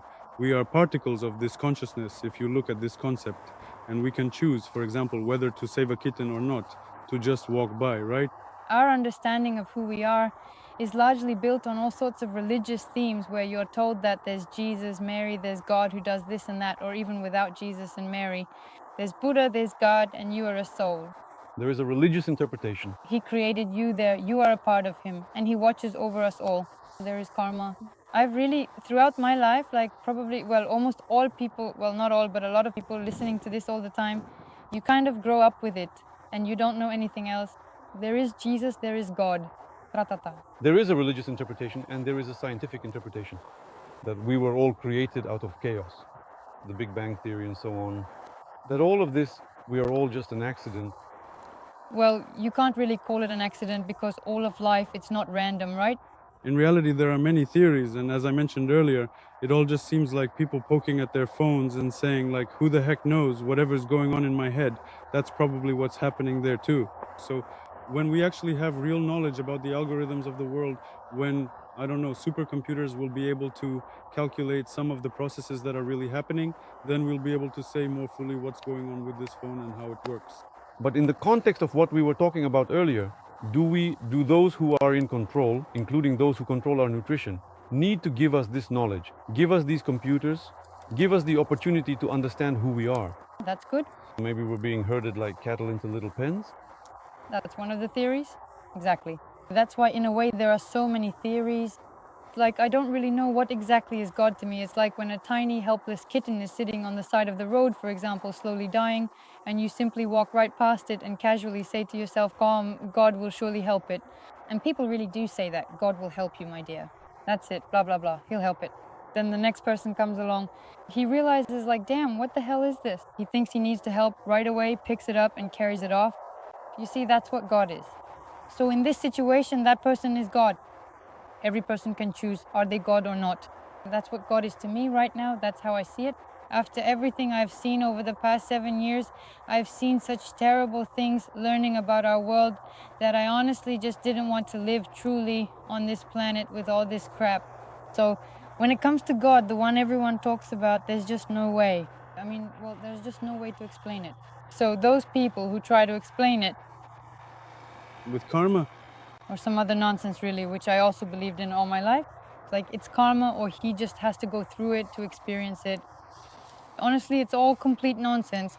I don't believe in that God. Every person chooses who they are, what they need to do. And either he is God, well, in quotes, the one who creates something responsible for this kitten if he has a conscience, or he just helps. for his own actions. You are responsible for every action you take. And you don't shift the blame. This is exactly the question of responsibility. When you, and it's easy for you, right? You wished for this kitten to find, say, a savior in the form of God helping him, and you immediately feel relieved. So God is like that. In our world, God is used in two cases, either as retribution or as justification. So in this case, it's justification. And people even ask for help too. Well, yes. When people feel powerless, they run to temples, to intermediaries. Well, for example, yes. So it's kind of a point where I'm not responsible, I'm not the justification, I'm not the one who will heal myself, but instead I'll shift the responsibility onto this non-existent God. He will heal me and he'll save the kitten too. A non-existent, in terms of the concept, some kind of uncle who's watching over you, who wrote books and so on. Of course, there is a sense of a higher consciousness, yes, which we supposedly call God, but maybe that's not even it. But what kind of rules does this higher consciousness have considering everything that's happening in the world? Who the hell knows? That is the concept that people impose on divinity. Sometimes, honestly, the sense of divine presence just isn't there. Well, yes, if you take the concept of an anthill, there's often that term and comparison, then in this case, they are like God to everyone. So you are a part of this God, and when you change everything around you and influence other people. So for example, you stop eating meat and you start influencing others. You suddenly get better. Recording videos, telling others about it, and that's how collective consciousness happens. Collective changes, like a collective organism that could be called God. So you can actually help to heal the collective consciousness of humanity to a certain significant extent, right? By spreading information. Absolutely. But not just heal, it's... Even in just 7 years, think about how many animals we've helped with our knowledge about nutrition. We're talking about people right now. And about people too. But it's all the same thing, Masha. You've helped people as well. Look, this is how it happened. The person had a dog, he ate meat, drank milk, and so on. His dog ate all the same things he did. We help him, and the dog suffered from the same illnesses. We help his dog, and she fully recovers. Time passes, and she's still healthy. It's all connected. He's shocked. If my dog can do it, why can't I? It's all interconnected, you see? That's how it is. Well, people have different realizations when it comes to a higher kind of mind. How do you even explain that? There's a sense that someone is in control of all this, right? But it also feels like it's not really supposed to control anything. I mean, it's there, but it doesn't care whether things are good or bad here. So this is happening here with us, and we're just kind of stewing in all of it. I mean, the fundamental concept that is most commonly tied to various religions, it is quite obviously and demonstrably absurd. Yeah, it's all pretty ridiculous. The scientific concept is that we're living on a sphere that's hurtling at insane speed around the sun. This whole galaxy is rushing somewhere at insane speeds. The scientific concept is like a story about little gnomes pulling on a rope. I mean, there isn't even precise knowledge about what's happening right under our noses. People don't even know what's going on at the molecular level, even with nutrition, right? We're discussing things like that. But already over there. Which have actually changed in a lot of areas of knowledge. People are already living as vegans, working out and becoming healthy, strong men. By the way, take Voyevoda, the Russian strongman, an athlete, a well-known person all across Russia. He's a raw foodist. He's a huge guy. For those who don't know, Voyevoda is a Russian strongman. He's just an enormous person. He gave an interview. He doesn't just avoid meat. He's not just a vegan. He's a raw foodist. He says, I sin. Yes, in winter sometimes I eat something warm, something cooked. A huge guy. Arnold Schwarzenegger, Jackie Chan, and James Cameron made a film about all this a year ago, about the harm of meat and dairy. So it's already at that significant level, the entire planet is truly groaning under the strain. And actually, if you diligently keep up with the current news and developments, there are already various new laws being actively passed at the state level concerning vegetarianism and veganism, which is quite remarkable. Because the leaders of many countries understand that livestock farming is destroying the entire planet. I mean, all this greenhouse gas and everything, it's just, well, soon the planet will be doomed. Landfills full of garbage. They understand all of this because the significant amount of water, grain, and indeed everything else that is truly needed to produce this particular meat product. An incredible amount of resources is required just for a single piece of meat, and all the crap too. And all of this, changes the climate and our planet is dying, and now it's being discussed at the government level. As long as there's demand, they'll keep producing it. Because it's, Like with instant noodles. yeah, unfortunately, a lot of people just don't care. Just simply add water. Instant noodles. And then you can just throw the packaging away somewhere right after. Well, like for example, right here. By the way, this place is surprisingly clean. I also live in the region, and there vacationers have just trashed everything. There's almost no one here, but we did come across a couple of chip bags and cans. We have a beautiful body of water nearby, and it's just being utterly ruined because of the relentless waves of vacationers. You can easily tell what kind of people they are just by the sheer amount of trash they carelessly leave behind. There are countless cigarette butts, numerous chip wrappers, various uneaten snacks, those stale croutons, and a whole host of other unpleasant items, and so on. Basically, snacks for booze and the packaging from the booze itself. That's how it is. And these are the people who mostly make the mess. I know all about this, well. Ice cream wrappers and so on. Well, that's the level of development people have. The lowest, a very low level of development. How do you get through to people? When you start talking to them, it turns into a conflict. Well, there are people you shouldn't even bother talking to, I get that. Before, I wanted to tell a lot of people. There should be laws about this at the state level. In America and many other countries, it's so clean, everything is spotless. Why? Is there the same kind of scum living there? They have fines. Huge fines. Understand? And that's all. And no more trash. And so it is in many countries. It seems to me that our people are looking around. There is no one to throw at them. Yes, state ones. There are cameras there. There are cameras everywhere. They immediately detect it. Where are the cameras? Here. For example, I could litter here as much as I want, But I just don't need to. I don't want to do that. Yeah, exactly. But some people just don't care. Since this has been going on for generations and their parents don't litter and live in cleanliness, because of the fines, their children growing up in a clean environment end up living that way, not because of the fines, but simply because it feels natural. For example, in the area where we live, there's a plot where both children and adults live. It's a family. And it's just filthy there. The trash has been there for years and never changes. Right by the gate, there are cans, bottles, all of that, and their kids actually play in it. It's not just regular trash. They're totally fine with it. Sometimes as we walk by, I say, can you imagine, for these kids, trash is normal and that's how they'll treat the whole world. So It's like in some African countries where people basically live on landfills, digging through garbage, and kids play there. So perhaps if this situation truly changes at the state level, our children will simply and naturally want to live in a state of cleanliness because it will feel entirely natural and inherent to them. Well, actually, on some broader global level, the current generation that is actively polluting and significantly impacting everything around us now is, in essence, the very one that, let's say, was fundamentally corrupted or perhaps misguided from the start. Some destructive programs were indeed set for self-destruction. I truly don't know why, because the individuals littering everywhere are predominantly alcoholics and degenerates, specifically those consumed by alcohol and tobacco. These are people who might, in time, eventually come to achieve something significant, but at this very moment, they are unfortunately operating at the fundamental level of basic animal instincts. If our government changes, maybe all of this will change as well.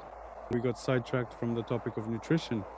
I wanted to add that, in the past there wasn't much information, but now you can really find a lot of different examples. Even back then, during the war, people survived, right? They made canned food. It was simply a way to survive. Canned food is a way. It's just food. It's a delicacy. It's a delicacy. Now people buy it as a delicacy. Back then, during the war, they couldn't. Marketing. So, as it's believed, right, a person came to meet, that is, they entered some kind of winter period and didn't have the means to afford, say, a banana. In other words, a person couldn't provide themselves with other products. They didn't have the means. He would go out with a bow, shoot, kill an animal and eat it. So during the winter, he couldn't get himself a banana. What do brains have to do with it? Harsh conditions. Well, yes, but now technology allows us to provide ourselves with any kind of food, and there's no longer any necessity in it. Food industry marketing.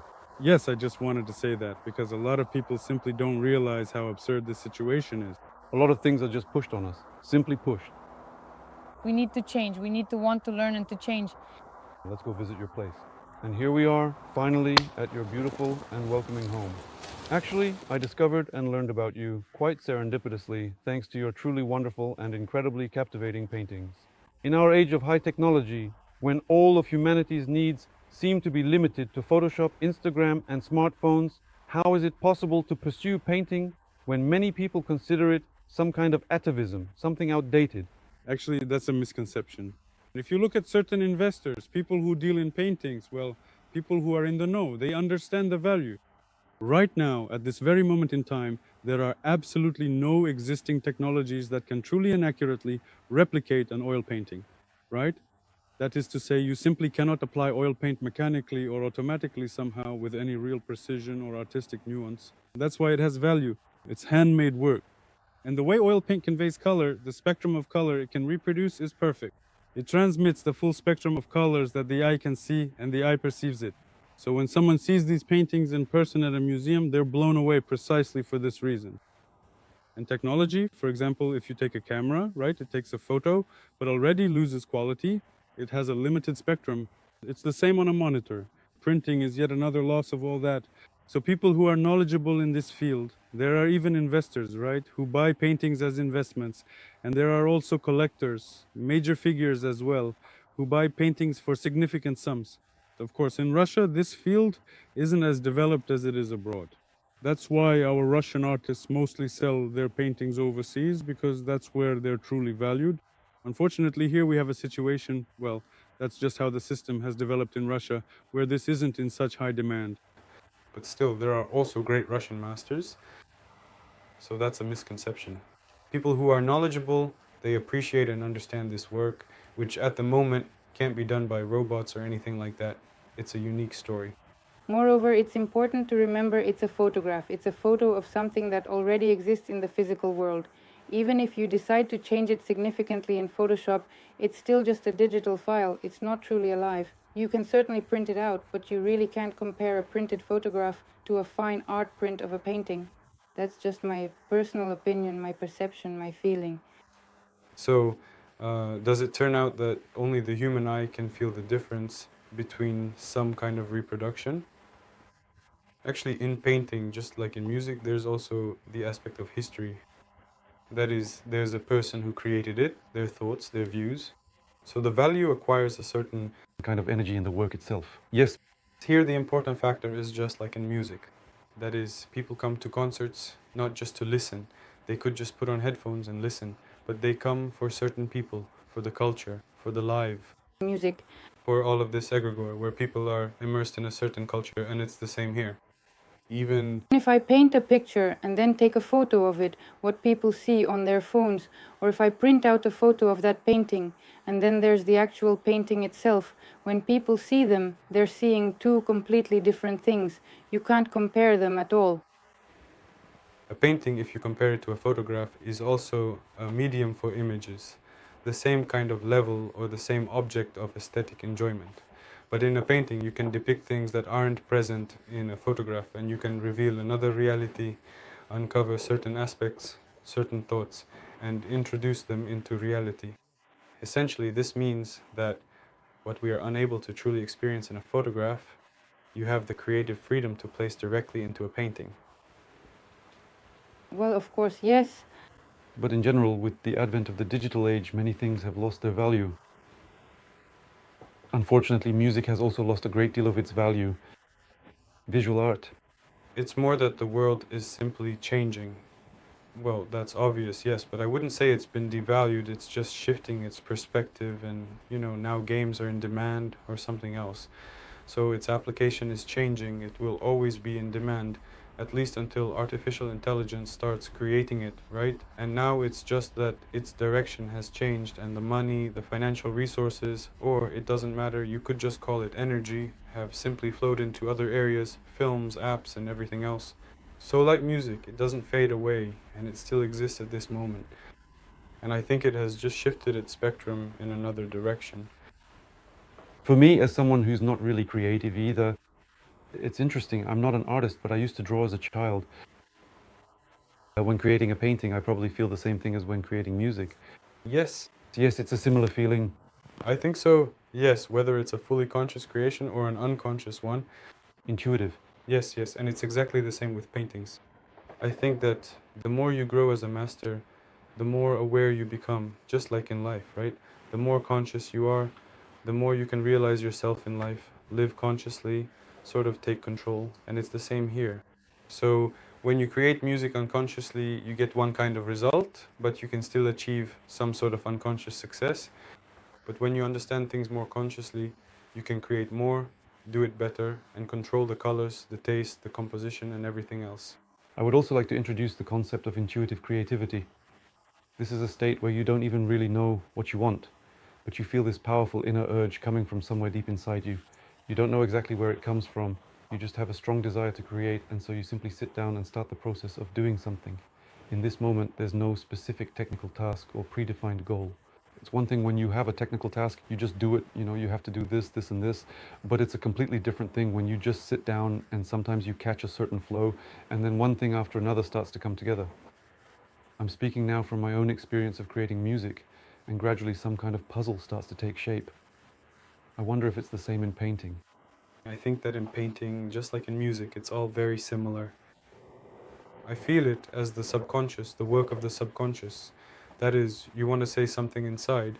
You're deeply inspired by something you've long wanted to express. When we communicate verbally, when we talk things out, even if it seems like we're talking to someone else, we're really voicing it to ourselves, affirming it for ourselves. And here it's the same. You wanted to say something, to creatively convey something to people. Creativity is always about making something public, letting people see it, and it's like your word, what you wanted to say. Plus, there's inspiration. This factor, this power of inspiration, it works, and you almost unconsciously start to express it. And regarding your compositions, I truly see them as complete works of art. It's clear they are very well thought out, with distinct elements in the foreground and the background. For that level of detail to come together, it seems you must plan everything out from a very early stage. Is that correct? Of course, what else, right? Yes, so perhaps this concept of an intuitive calling is actually more suited to something like expressionism or something quite similar in nature. I mean, that kind of creative impulse or other similar types of painting. That is really the context where it fits in. I think so. It's the combination that works. These elements work together. There's the talent of craftsmanship, yes, and then there's the subconscious, where two tools are at play. You're working from inspiration, trying to, well, not even trying, but rather expressing what's inside you, everything you've accumulated, and then there's your skill, where you calculate color, tone, and everything else. There are Actually just different kinds of artists, and they paint differently. What you're talking about when you take a canvas and paints, unfortunately, I can't just wave my hand and have everything done instantly. Well, there are artists like that. Who smear themselves with paint? Yeah, our work is different. I mean, I'm all for really working through the details, but that's just my vision, my desire. As the person who taught me to paint used to say, first learn to paint like Shishkin and then paint whatever you want. But there are people who can't really draw at all, and that happens a lot, and they already call it their style, and just paint like that, for example. So for me, painting is about calculating everything. I even make rough sketches in Photoshop to see how it will look in color, so I don't just see it in my head, but already from some references. Huh? What do you use to make them? Well, Do you look for some pictures? Yeah, I do. I kind of look for what I see in my head. I want to find those shapes on the internet, those objects, and then I put them together so I can see in front of me what it looks like, at least in general terms. Because the details and all that, there's no point in doing that in Photoshop. I paint those details on the canvas, and that's when I draw everything in detail, really working out every part. And so, what are your feelings about the more recent trends in the world of visual art, where you see people who are actually painting with their own bodies? I don't know how to put it, but it seems almost with their penis. Well, why almost? Yeah, well, yes, with their genitals and so on. I mean, well, that's just a trend. It's really about the fact that selling it is also a kind of art. You haven't tried that? No, we have a different direction. I don't know. In general, there are. Is that A joke? Yes, I understand, yes. there's just a different art of selling, yes, and people really do sell. They just hype it up, yes, and people really do sell. Not interested. Yes, like that. That's a story. playing the guitar with your tongue. It's the creation of that story I'm talking about. When a person even comes to a concert, right? They come not to listen with their ears, but with their eyes. That is, they come and they're interested. Basically, it's a show. yeah. I get it. It is of the utmost importance what you draw or what you play or what you do, because that is precisely what other people will end up seeing. If you draw, for example, demons or hell or crap with flies or some kind of, well, all sorts of life. Are there people who draw crap with flies? Of course there are. I just haven't Seen any like that. There are such people, yes. A president in the arts. I've seen it.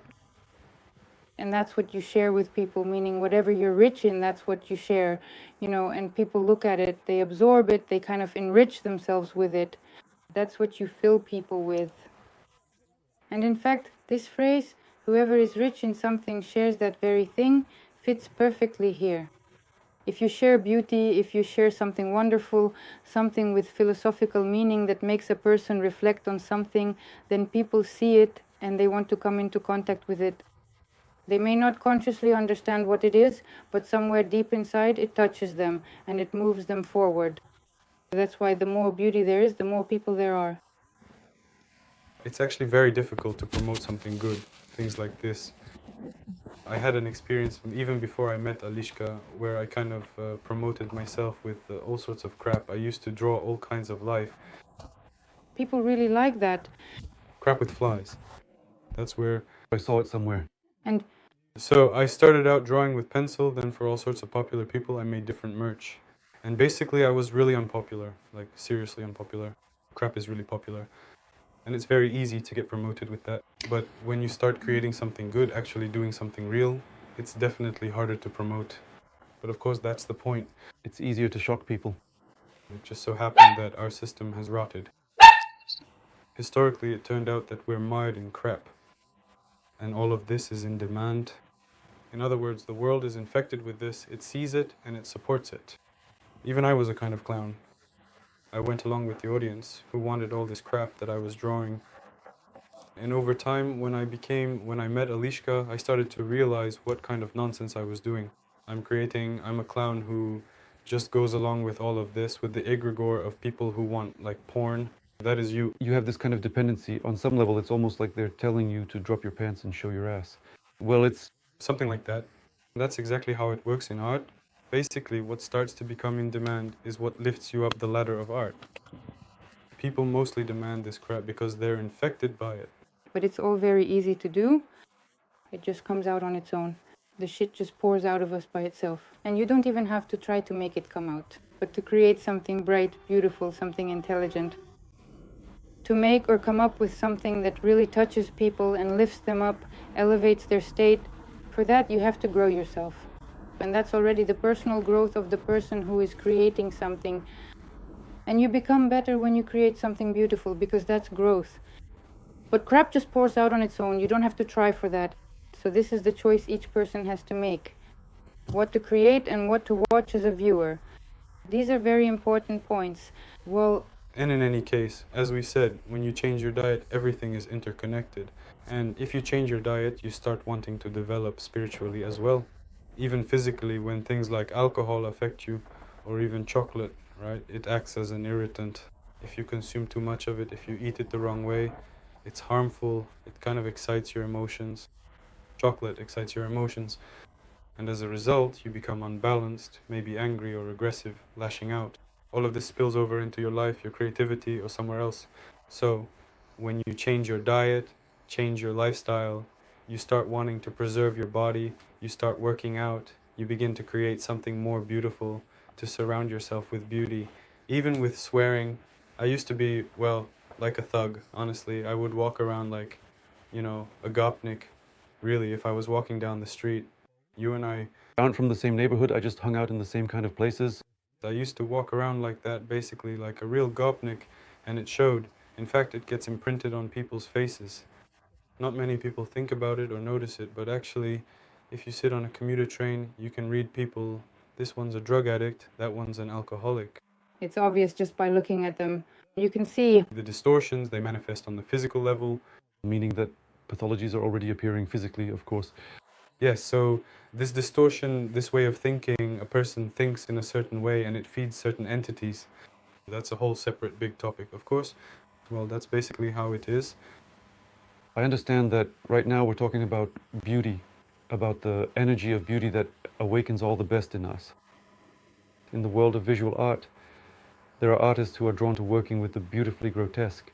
This can manifest through forms that are dangerous or not traditionally pleasant, or an artist might paint rather gloomy, melancholic landscapes. In other words, the goal is the deliberate awakening of specific feelings within the viewer, and that's generally how this art operates on a deeper level.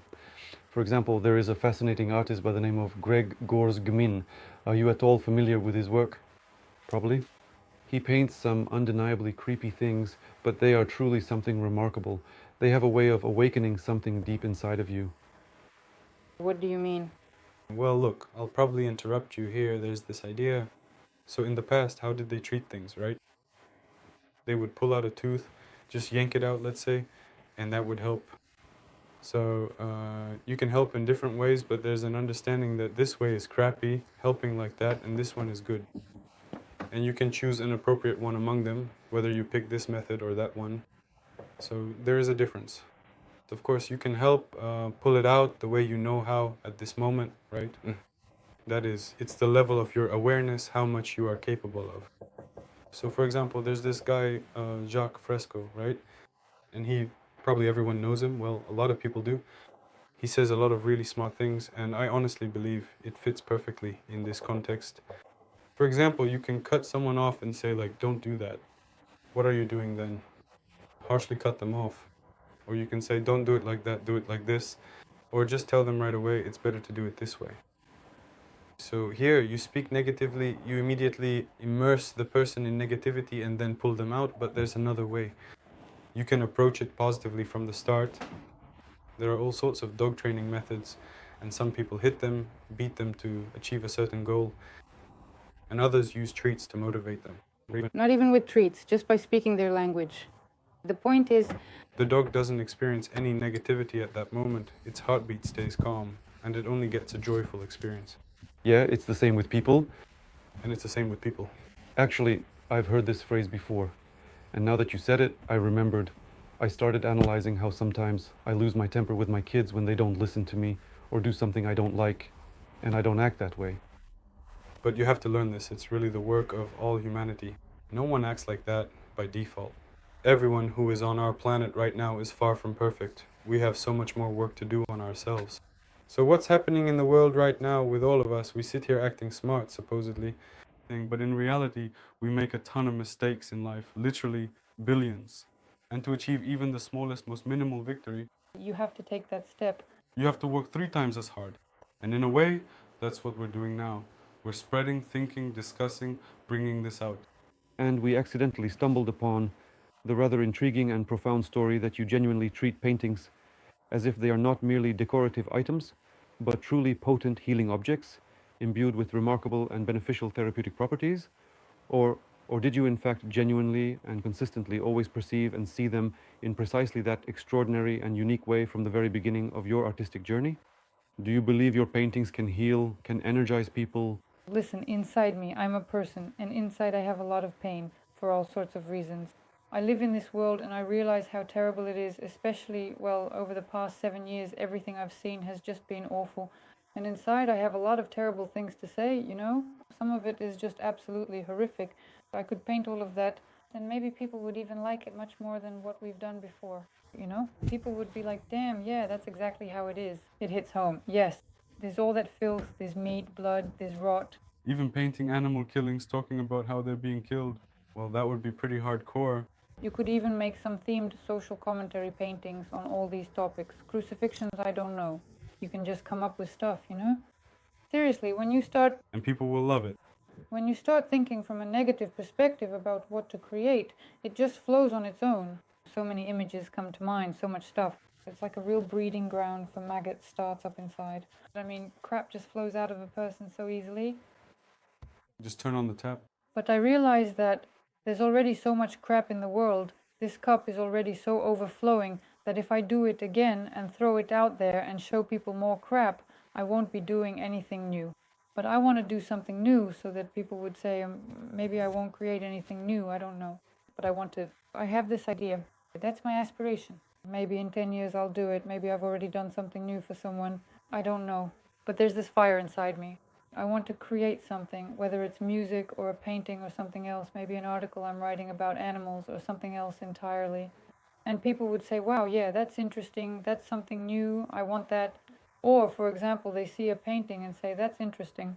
And there are these arguments on Instagram, people write things, and I delete them because I don't like all that crap and depression, that depressive vibe. Depressive vibe, like, what is this nonsense? There's no such world. What is this, like, esoteric nonsense?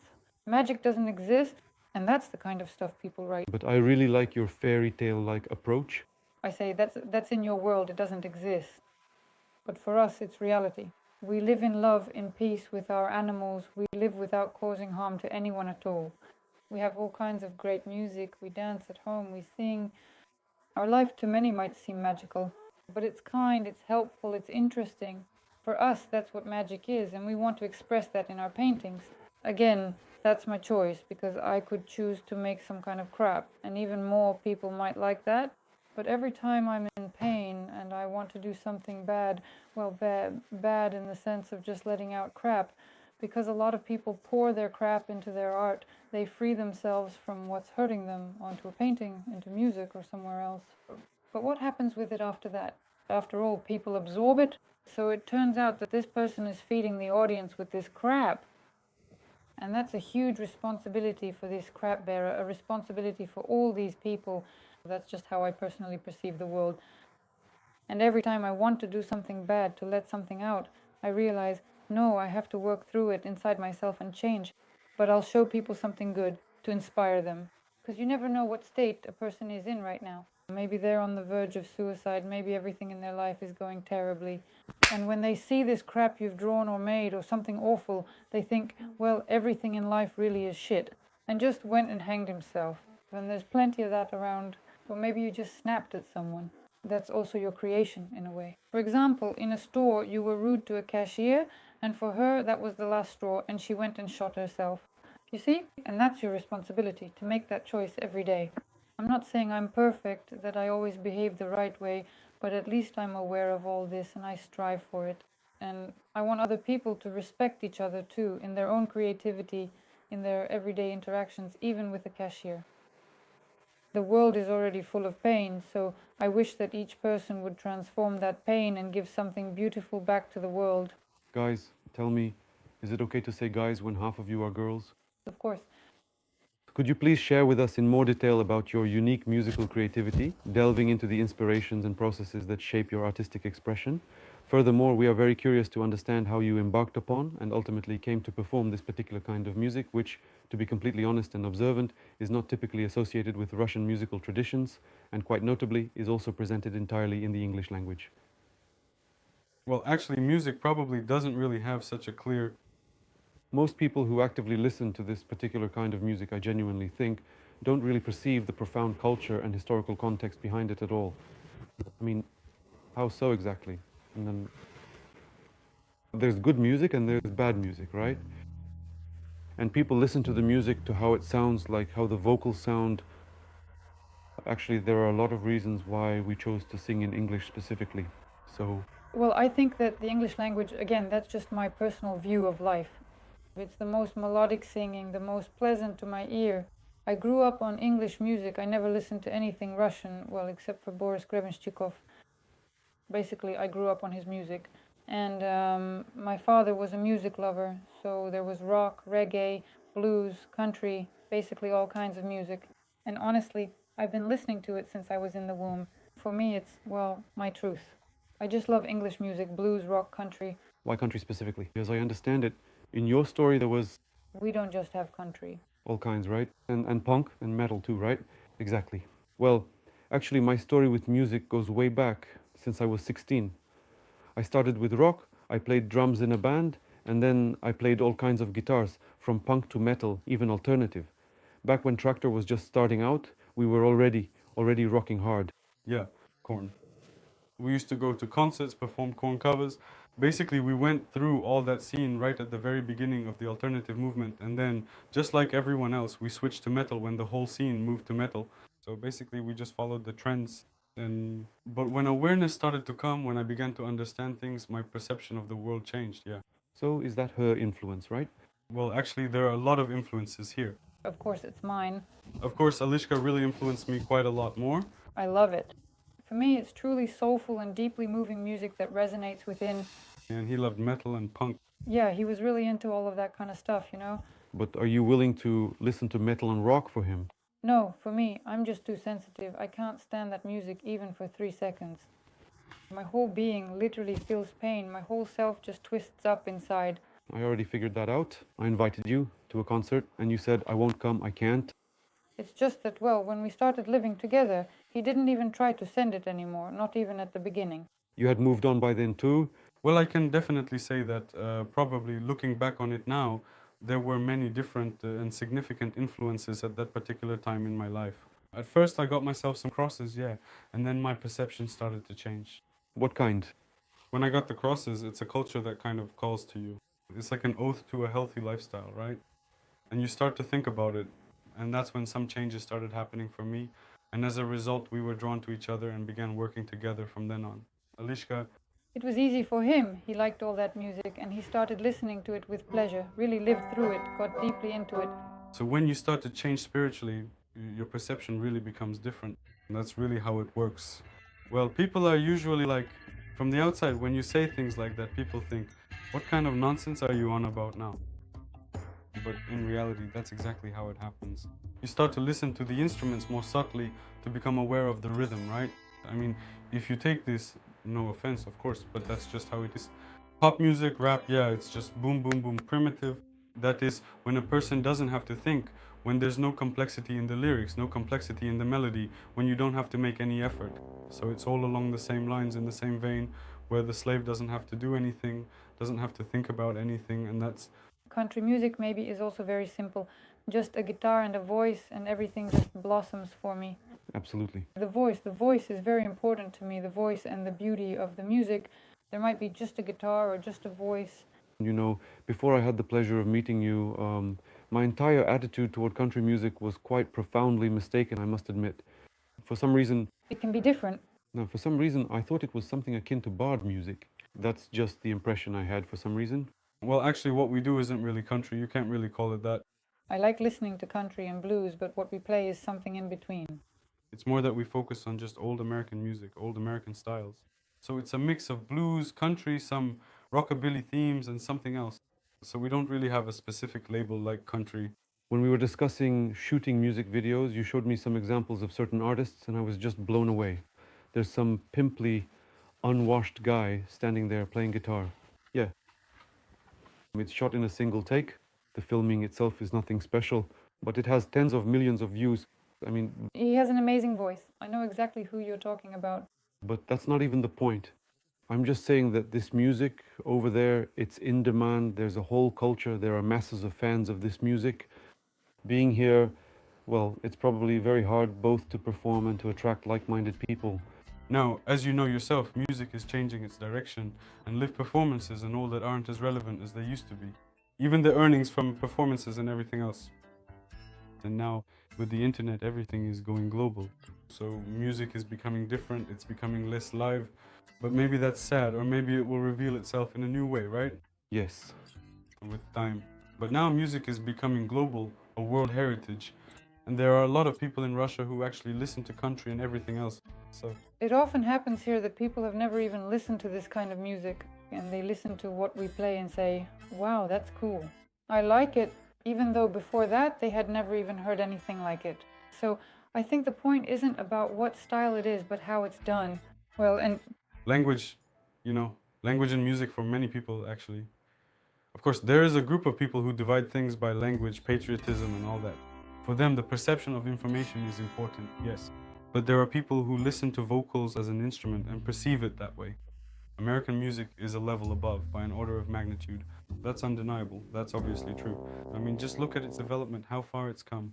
Because it originated there, and everything is funded there, and people are willing to work on it and develop it. And that's clear. And that's why, in a way, the level of all this is an order of magnitude higher. And the perception of the voice, the timbres, all those bluesy tricks, they're just on a whole other level. Even the recording and mixing of all that is on a different level. That's why people just get a real kick out of it. And honestly, we have that in our souls too. We kind of would probably dream of ending up abroad, performing somewhere out there. We have this desire inside us, even just for traveling, you know? For us, music is a tool to travel, to go places. If we reach a certain level, then we'll definitely do something somewhere. With our Russian accent. So what's the goal right now? Why are you doing this?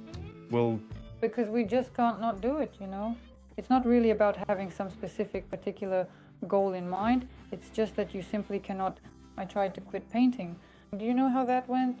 Absolute lack of demand. You spend a month painting a picture, 2 likes. Even though you have people on your friends list, they see it, there are views, no one likes it. It's just so, but it really gets you down.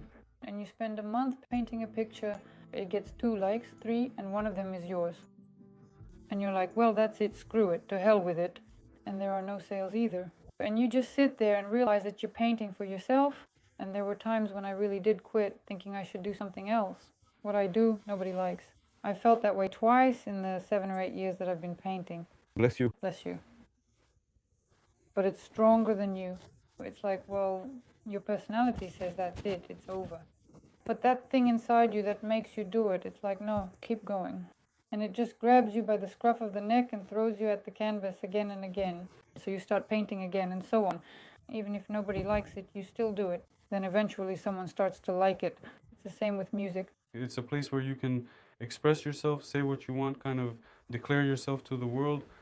For example, we started talking about what if the language... A different one. A different, how do you say it? Look, For instance, I work with this. I try to get something across to people. I put so much into the lyrics. Like, damn, everything I found, everything I know, everything that hurts me, everything I worry about. I try to get this across to people. But when people don't understand you, how do you deal with them? How do you communicate with them? And you start thinking, you know, look, Boris Grebenshchikov, I grew up with him since childhood. To me, he was like a father. I mean, for me, he replaced the father I never had. I listened to him, he spoke to me through his songs. And since I had a rich spiritual upbringing from early childhood, I read a lot of different literature. I understood what he was talking about, you know. I understood the lyrics of his songs. And in my whole life, I only knew one other person who also understood what he was singing about. For everyone else, for the most part, it was just a bunch of words, but they still loved him anyway. For them, it's as if he's singing in a foreign language, even though he's singing in Russian, but they adore him. Even though many people don't like his voice, they still listen to him. You know what I mean? So there's something beyond just the voice and all that. Without a doubt, Grebenshchikov is a very powerful example. Maybe we won't have such a breakthrough, and maybe our song in English won't appeal to many people, and we won't be able to touch hearts directly. But still, there is something beyond language. at this point, it all depends on your skill. And probably in our world now, the way things are, just being a creative person isn't enough anymore. That is, you need to be in business, you need to be a photographer, you need to manage social media as well. If you can't afford to hire these people, You already have to be multifaceted. Just being a creator isn't enough anymore. You can't get by as just a creator. it will get through. You need to be more accomplished, so you just have to strive for it, study it, and put it into practice. I guess that's how it is. The talented guys came up with a truly interesting idea to hold a really exciting contest. We really love painting portraits of pets, and for the person who describes their favorite pet in the most interesting and creative way in the comments to this video, we will paint a portrait of their pet. A portrait of your pet. Their portrait, the pet's. I think that's really cool and interesting. Please take a moment to write your thoughtful and detailed comments about your beloved pets, and we will be absolutely delighted to announce the fortunate winner of this exciting and highly anticipated contest in our very next upcoming video presentation. On that particular note, Guys, thank you for inviting me over. It was nice talking with you. Likewise. One of these days, see you. Thank you very much for your kindness. Thank God very much.